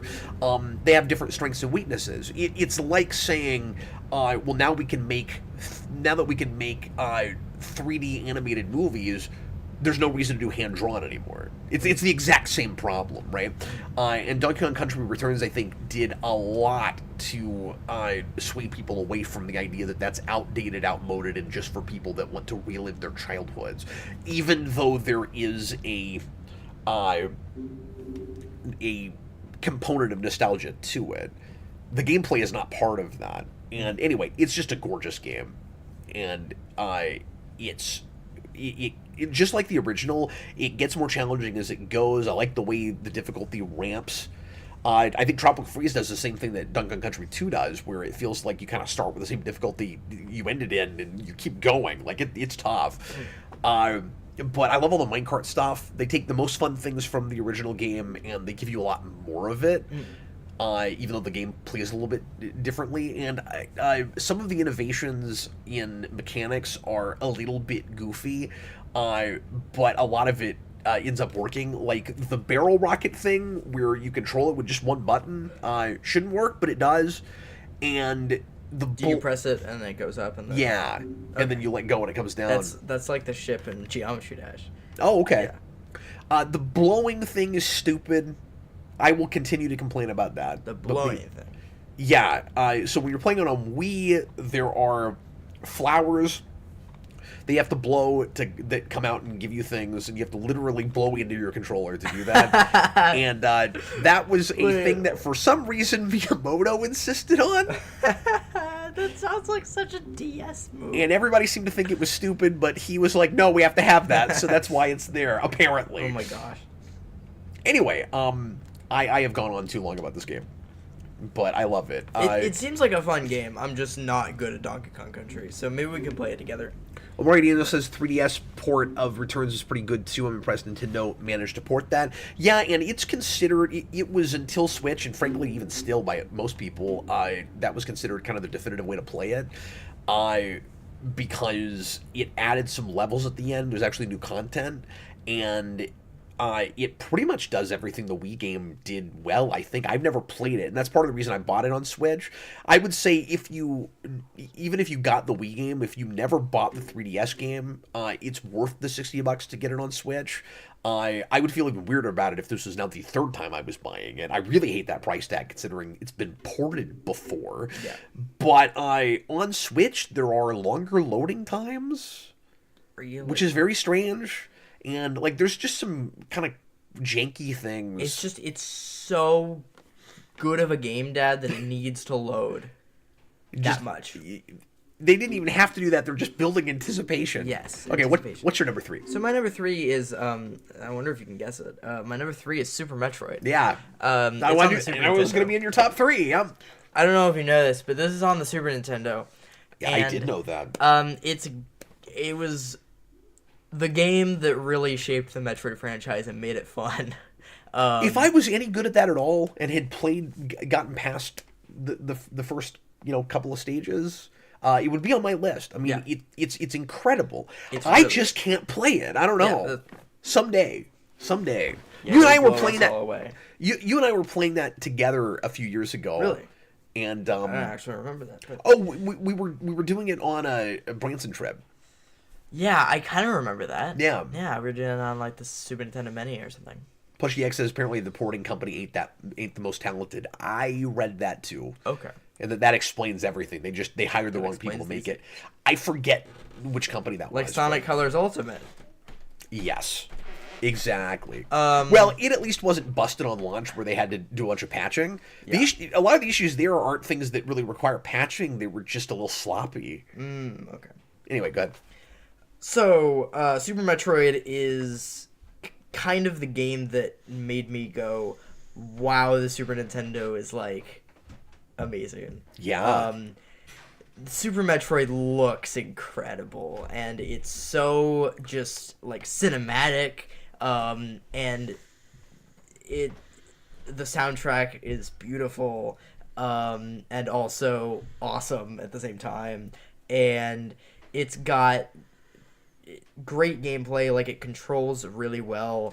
The way you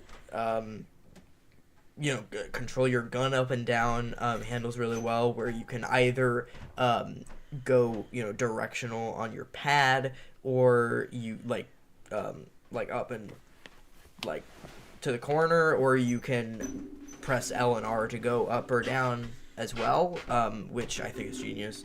And with the original Metroid only going, and also Metroid 2, I think, only going side and side, I think that really was a good idea. It is very... I don't know why, but I can play it. It's a very much like a puzzly type of, like, you have no idea where you're going. I do need help sometimes, but I want to get through it. Yeah. If I get stuck in the game, I'm not just like, oh yeah, let's turn this off.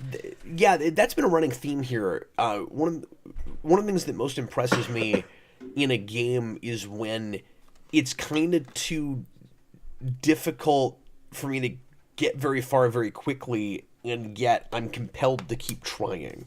Yeah. Any game where I will actually kick my own ass for 45 minutes to get to the next place is doing its job. Yeah.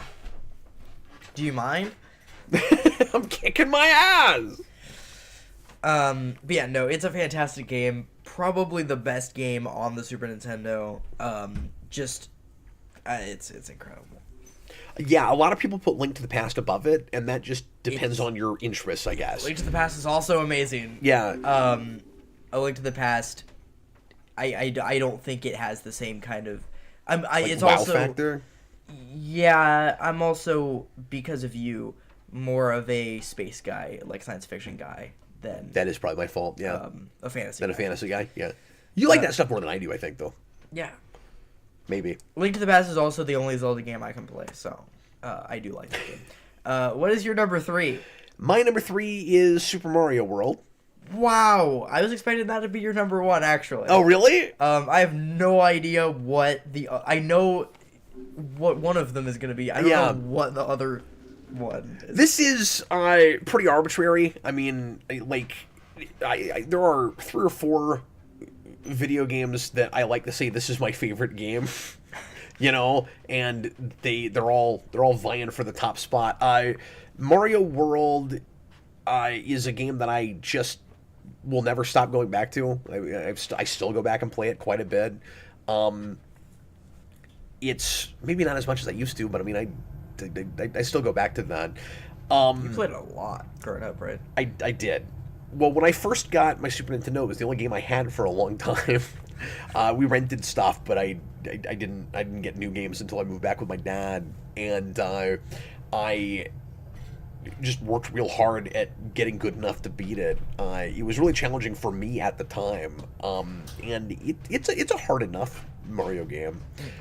You could argue that Mario 3 is harder actually by the end, maybe, but I love all of the kind of branching paths and the secret exits, and when you play that game for the first time, not looking at any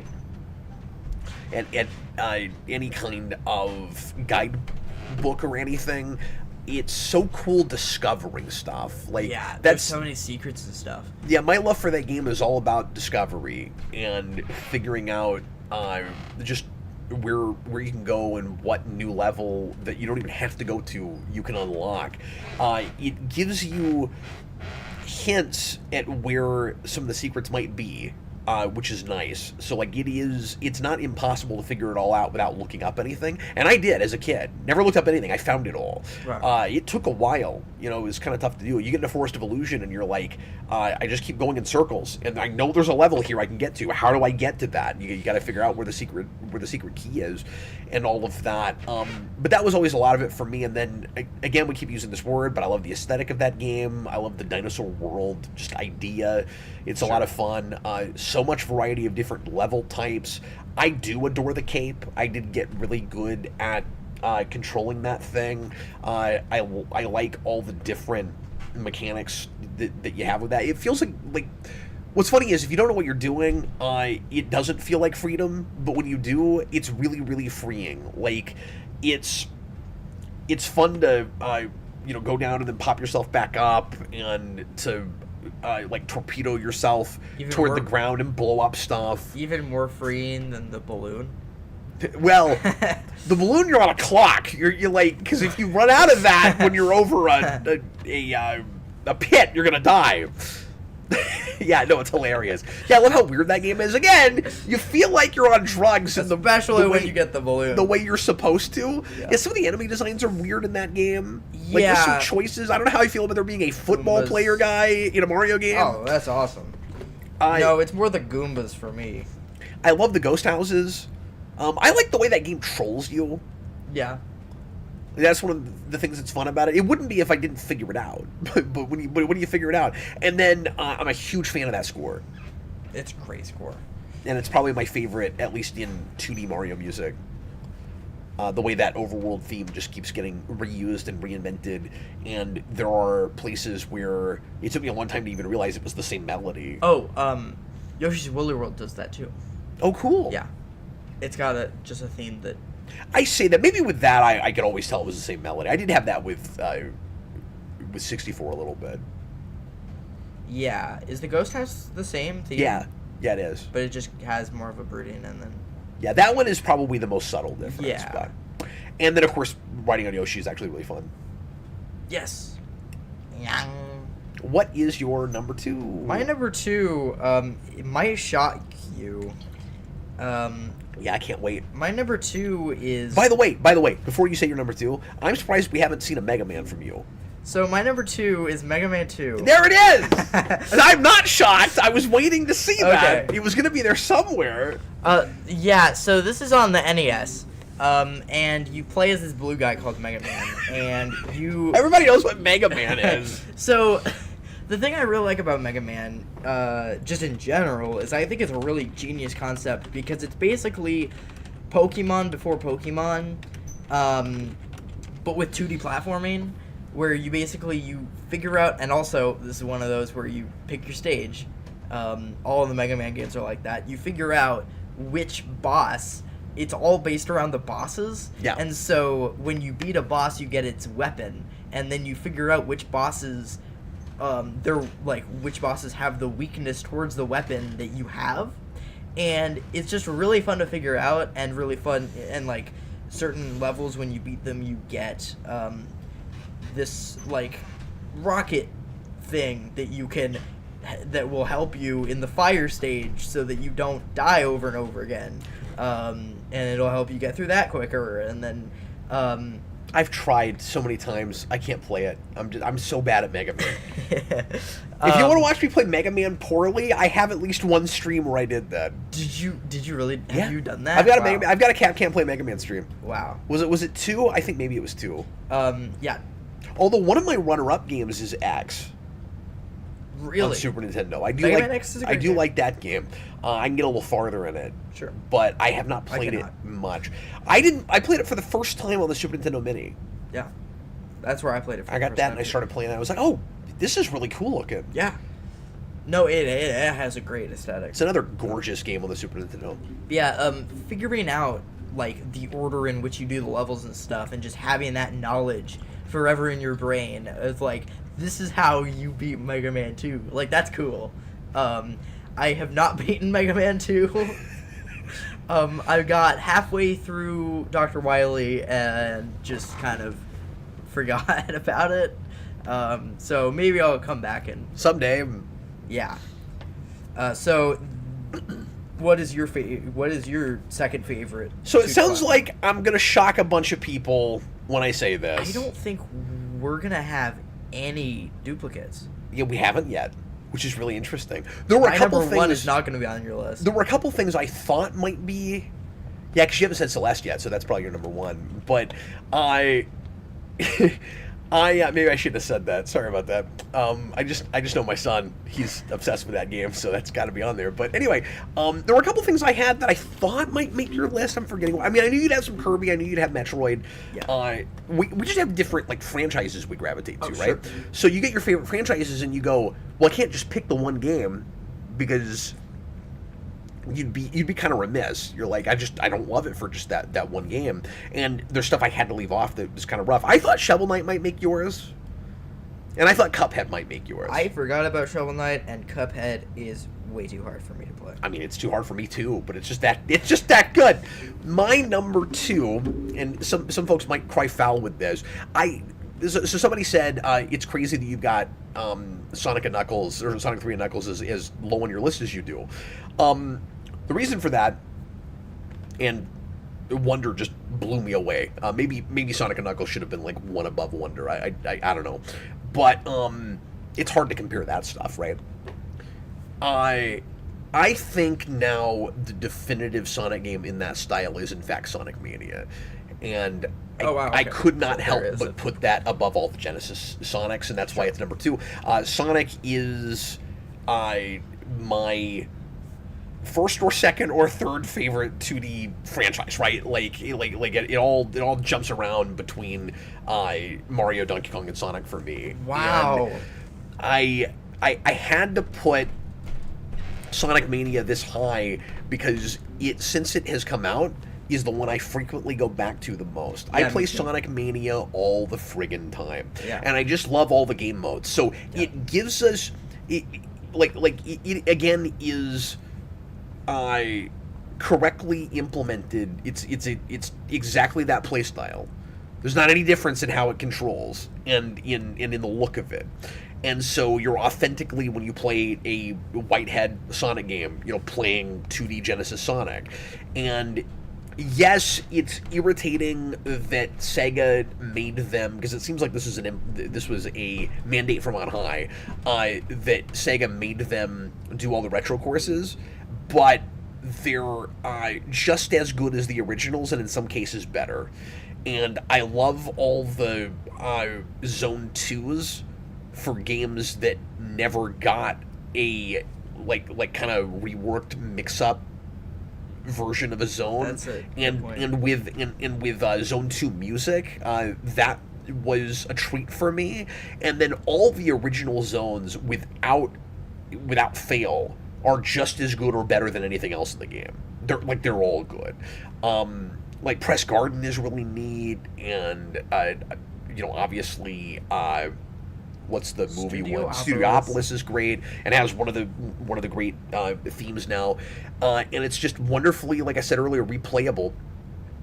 I love it for the time trial mode. I wish we'd had that on the Genesis Sonic games. Yeah. That's a thing I go back and do with those all the time. So it feels like it's those games repackaged in an even more replayable state, and I've always gone back to those games. That is the one reason I like Sonic Origins, is because it actually has a time trial. Omari Daniels, I'm convinced that if Christian Whitehead and the others involved had free reign, they wouldn't have used any old levels of Mania. I guarantee you that's true. I bet they had all kinds of ideas and concept art and stuff. Yeah. Maybe not concept art. I don't know what stage of the project. Maybe they signed something that said retro levels before they even, were able to start designing it. I don't know, but sure. Anyway, so yeah, I feel almost blasphemous in putting that above the other Genesis games, but how do I not? There's so much game there. Yeah. Even compared to 3 and Knuckles, I think. Yeah. Okay. I think I ruined Jason's number 1. No, it's fine. Yeah, so my number 1, I don't even know. So I hadn't even heard of this game until middle of last year, or around exactly a year ago. So 2 years ago, I didn't even know what this was. But yeah, my number 1 is Celeste. It is a and he plays it constantly. It's a single-screen 2D platformer where you play as this depressed girl, Madeline, who is trying to figure out how to not get depressed, so she climbs a mountain. And Jason just found all of that infinitely relatable. No. Jason is a depressed girl who needs to go to a mountain. That's yes. He can really relate to that. So, basically, you have 3 things you can do besides moving. You can jump, you can dash, which basically means you dash, You, which basically means you like move forward and you turn blue for like 2 seconds, and it's really helpful in getting over things, and you can climb walls, and the amount of things you can do with all of those things combined is insane. And just the things that like speedrunners especially are able to do with everything, the fact like you end up doing these like hyper extended, like what the heck are those, you jump and then you angle downward and then you dash and then you jump again and it makes you go like super far, and like that's crazy. And another big thing that Celeste does is each chapter has its own set of, so it's split up into chapters, which are basically like super long levels which have a certain amount of screens in them, and when you die in a screen you come back to the beginning of that screen, not the chapter, in the normal mode.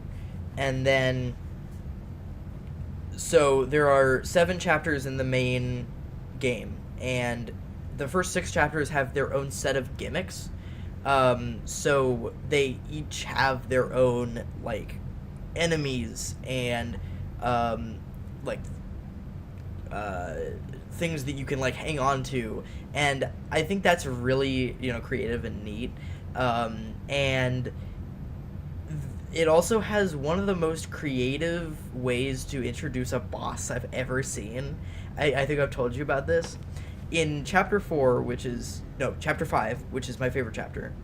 It's like this like maze, this like underground maze.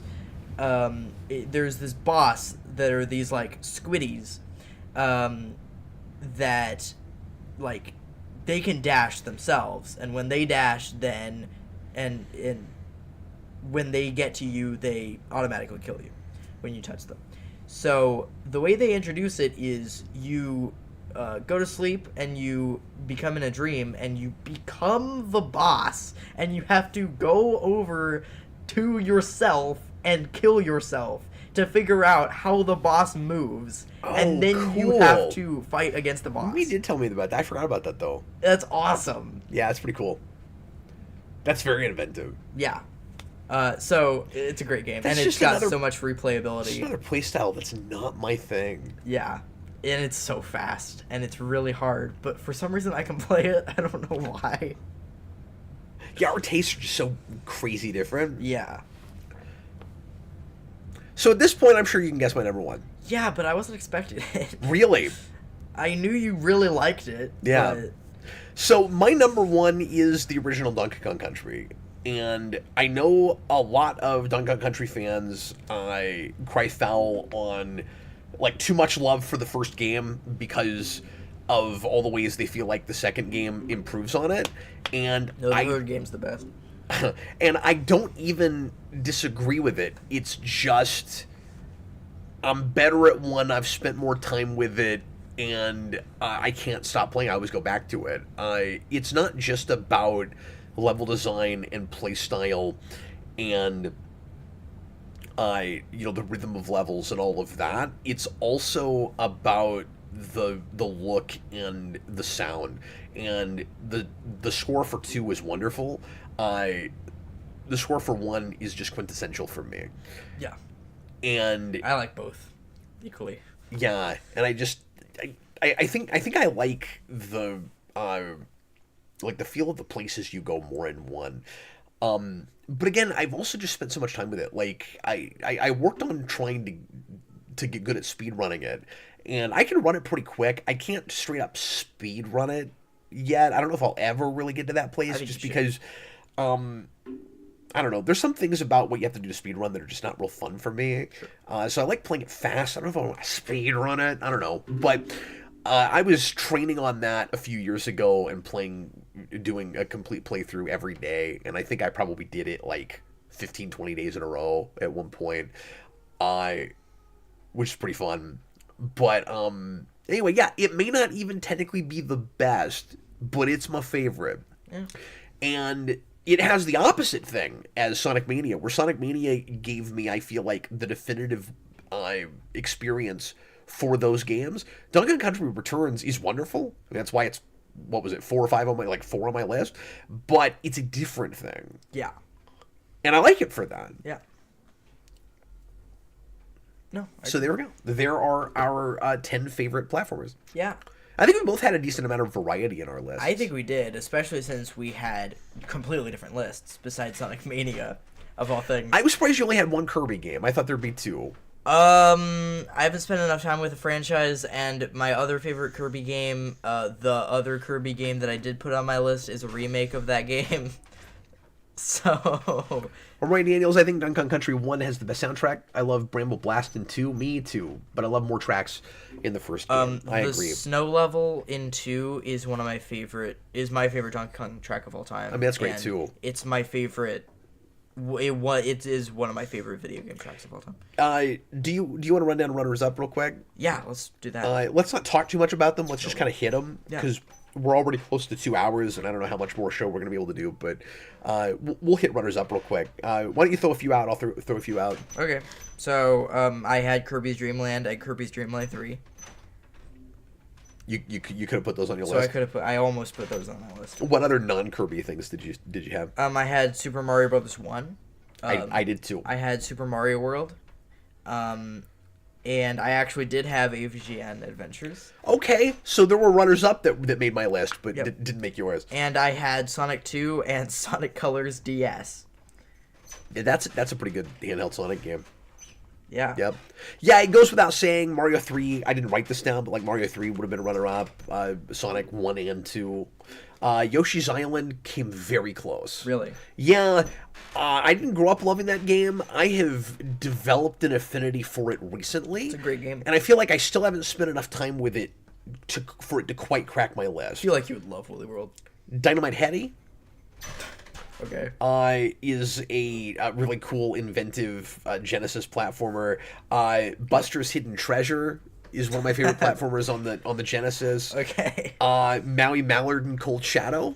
I'm sorry. That is a Donald Duck platformer. Oh, okay. That's really neat. Are you gonna have any Cool Spot?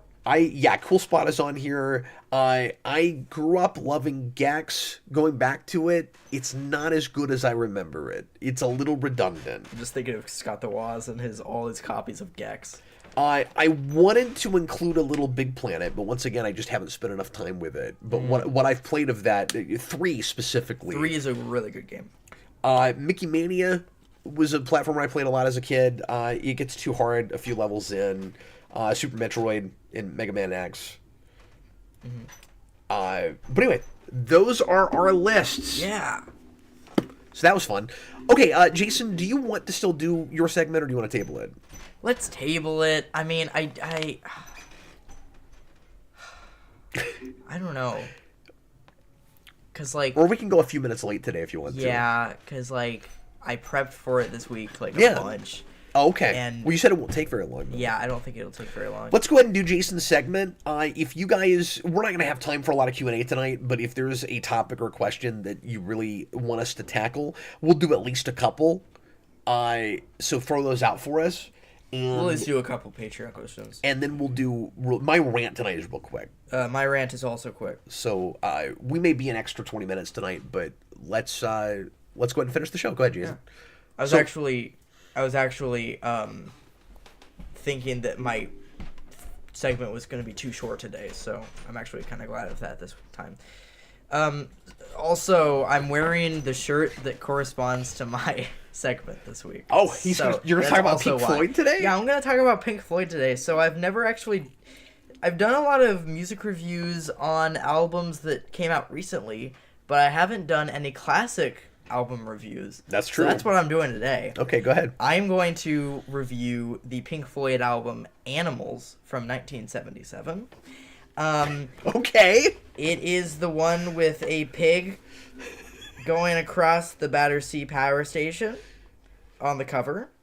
And I listened to it for the first time last week, and I couldn't stop listening to it. I listened to it about 3 more times. Oh, It's wow. really good. It's like up there with Dark Side of the Moon. You never hear about it, though. You do in music circles. Okay. What are the big cuts from that album? So there's 5 tracks, and it goes back to kind of the more Pink Floyd-y type album where there's only a few tracks, but they're all like 10 minutes long. So it's got the front and back tracks are both parts of itself. There's a 2-parter that is the front and the back of the album, and they're both like 2 minutes long, and then the middle is all over 10 minutes. And basically, the album focuses on the like Orwellian concept of comparing humans to various animals. Okay. That's the whole point of the album, and dealing with Oh, so it's looking at Animal Farm, like yeah, specifically. Oh, and comparing it to British political stuff from that time, and I found it really interesting. So basically, there's a song called Dogs, and there's a song called Pigs, and there's a song called 3 different ones, and there's a song called Sheep. And basically, they're talking about how each one kind of is about each animal corresponds to a specific type of person in the politics, where the dogs are the predators, and they are trained to be businessmen, and the pigs hunt for power, and the mindless herd of sheep, right? Sure. And so it is maybe less of a cliche then than it is now, but yeah. Sure.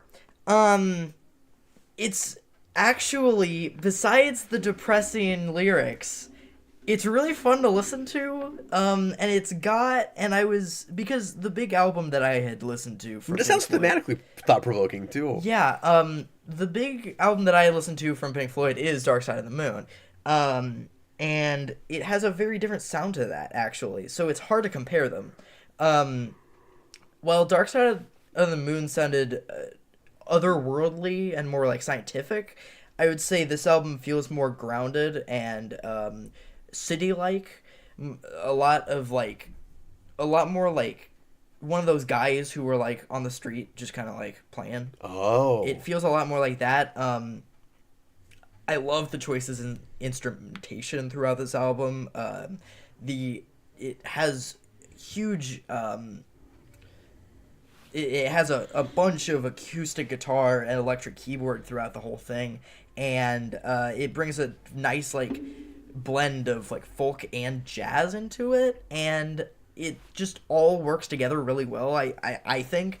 I would say my favorite track on the album is Dogs. It is 17 minutes long, and you said it only had 5 tracks. Yeah, and it's great. It has this section at the end where he prefaces each line with "Who was," which I found to be really fun and really intriguing. In the middle, they put a dog bark through a vocoder, which also is the best thing ever.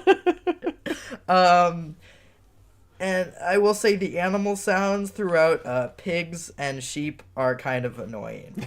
But I will immediately like any song that says "ha ha," because there's a song in there that says "ha ha," so I will immediately like that. Do you like that because of Genesis? No. Probably. This album made me realize I love concept albums. Yeah. Like, I was already getting that from you. But yeah. This made me realize I really like it. I really like concept albums now, and specifically Pink Floyd ones.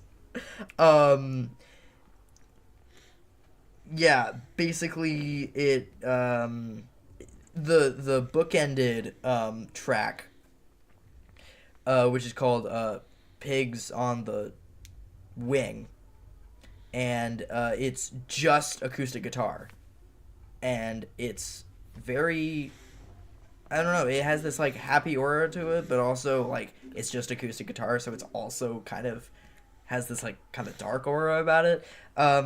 Yeah, overall, I will probably add this to my vinyl wish list. I really like this. I might get it on vinyl. So did that have a single? No. I mean, I wouldn't think so. Not really. Before you said 5 tracks, I just assumed it's Pink Floyd album that must have had a radio song, but... Most Pink Floyd albums don't. Really? Yeah. Yeah, you know a lot more about them than I do at this point. Yeah, Now, I have only listened to 4 of their albums, but they have lots of albums. So. I was going to say, out of how many do you know? Is it like 10 or 12? Or? Yeah, it's like 15, probably. Wow, I didn't know that. Yeah, it's a lot. The one that I need to listen to is Wish You Were Here. I have not heard that yet. Yeah. But overall, great album. Dan Stan, Pink Floyd, with few exceptions, was decidedly not a singles band. Okay. Which Jayson just kind of said. Yeah.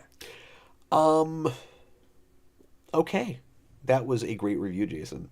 Yeah. Thanks for putting that together. Yeah. Let's go ahead and get into rants.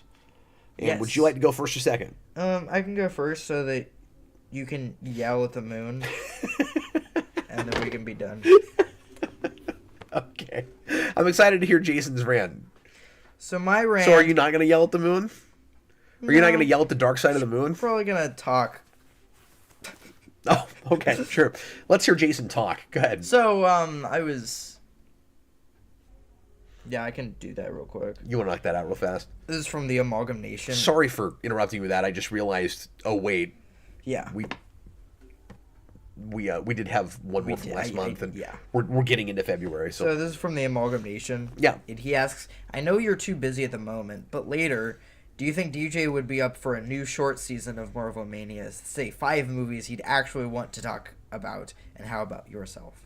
Yeah, so I've covered this before, but Marvel Mania is just not going to happen again.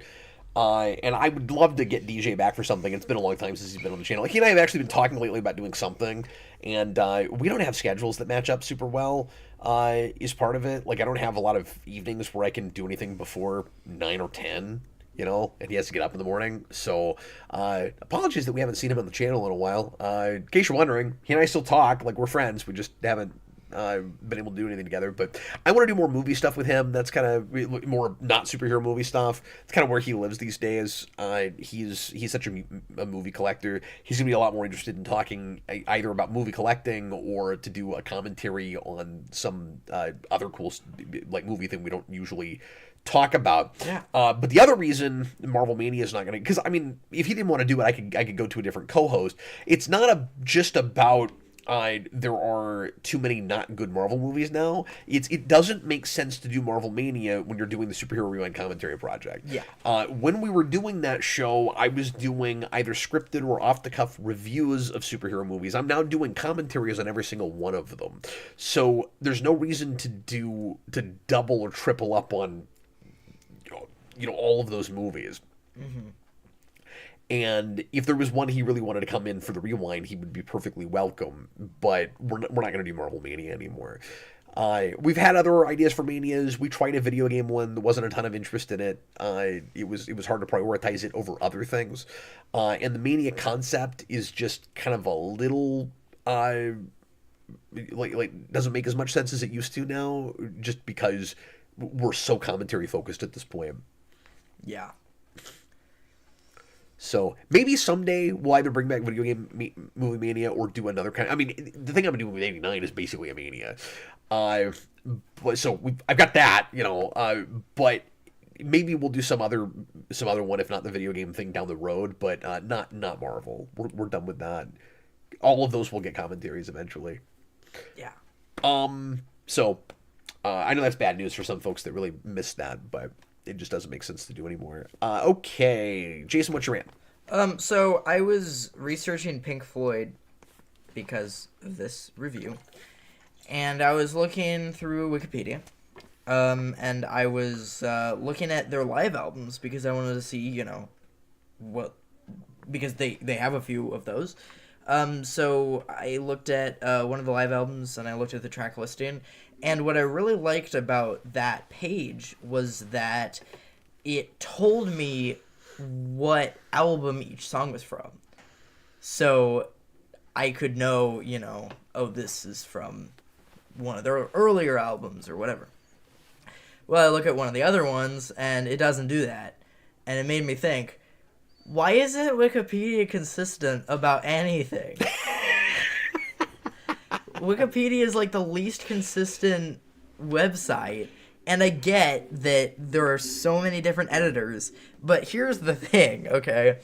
I am an editor for a wiki that is not Wikipedia, it is the TMBG wiki, and I look at other pages to make sure I am being consistent with the rest of the wiki. Like, You're saying with formatting? Yeah, with formatting it. It needs to be a consistent format, or I don't understand why it, like... Every page is different. Like, yeah, because it's supposed to look like an online encyclopedia. Yeah, and encyclopedia would be formatted the same across the board. Yeah. If one show had an episode guide, all the episode guides would look the same. Yeah, and on the TMBG wiki, there's a whole guide as to how to keep consistent. Yeah, it all looks the same. Yeah. And by the way, that has had a reputation for being one of the best wikis for like 20 years. Yes, I think it's better than Wikipedia. No, I think it is too. And that's why I edit it, because it's really cool, by the way, that you're doing that. It's also got a great community, and they know like what pages we should make it stuff. And so. Jason's not just like jumping in and throwing out stuff and hoping that somebody doesn't delete it. Like he's working directly with like the main mods on that. Mm-hmm. Yeah, it's sort of fun. He just did a whole project last week with that. Yeah, I made a big page on Frank O'Toole. None of you guys will know who that is, but yeah. Okay, what's your rant? That's a great rant, dude. That could be like a 5-part rant. There's so many complaints about formatting. Mm-hmm. That you go into with that. Okay, this is not geeky at all. I'm gonna preface this with, well, it will sound sort of geeky, but I mean this is not about anything pop culture. I saw a label that made me laugh, and I mean, this is a joke as much as a rant, but this is like the because cheese rant. Okay, what I'm ranting about here is why packaging must state the obvious, and I understand sometimes having to state the obvious in medicine or in anything that might be dangerous, because people are dumb. A person is smart, but people are dumb. And they need to sometimes be reminded about the things that can kill them, and that you need to pay attention to what is written on a bottle or a bag or whatever. Well, I have here basically like an off-brand Tylenol. I was the other day having like a harsh tickle in the back of my throat all of a sudden. I thought I might be getting sick, so I decided I need to take some Tylenol. And I took a couple of Tylenol, and then I looked at this off-brand Tylenol, and I looked at the label, and it says acetaminophen. Acetaminophen. Acetaminophen. Okay, acetaminophen is is basically the same thing as the active ingredient in Tylenol, but it's slightly different. It's an off-brand. So it says at the top, compared to Tylenol, active ingredient. So it basically says if you don't want to pay for Tylenol, you can get this instead. Acetaminophen. It's important that you know what this is called, because the top is going to say it again. Okay, so the lid on the top says contains. Oh, you guys can't see that. It's hang on. Let's see if I can turn this light off. There, now you can see it. Contains acetaminophen. It contains acetaminophen. I know that because what I bought is acetaminophen. Fitterman. And then it says, always read the label. So yes, it is important that you make sure that you know what is in the thing that you bought, but if the thing I have to pay most attention to is what the thing is called, I should already know that because it's what I bought. If I didn't read this, I wouldn't know anything.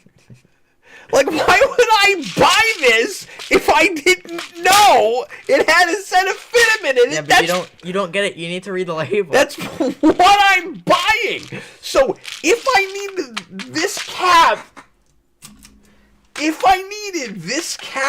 to tell me this, then I would have bought this based on white bottle of medicine.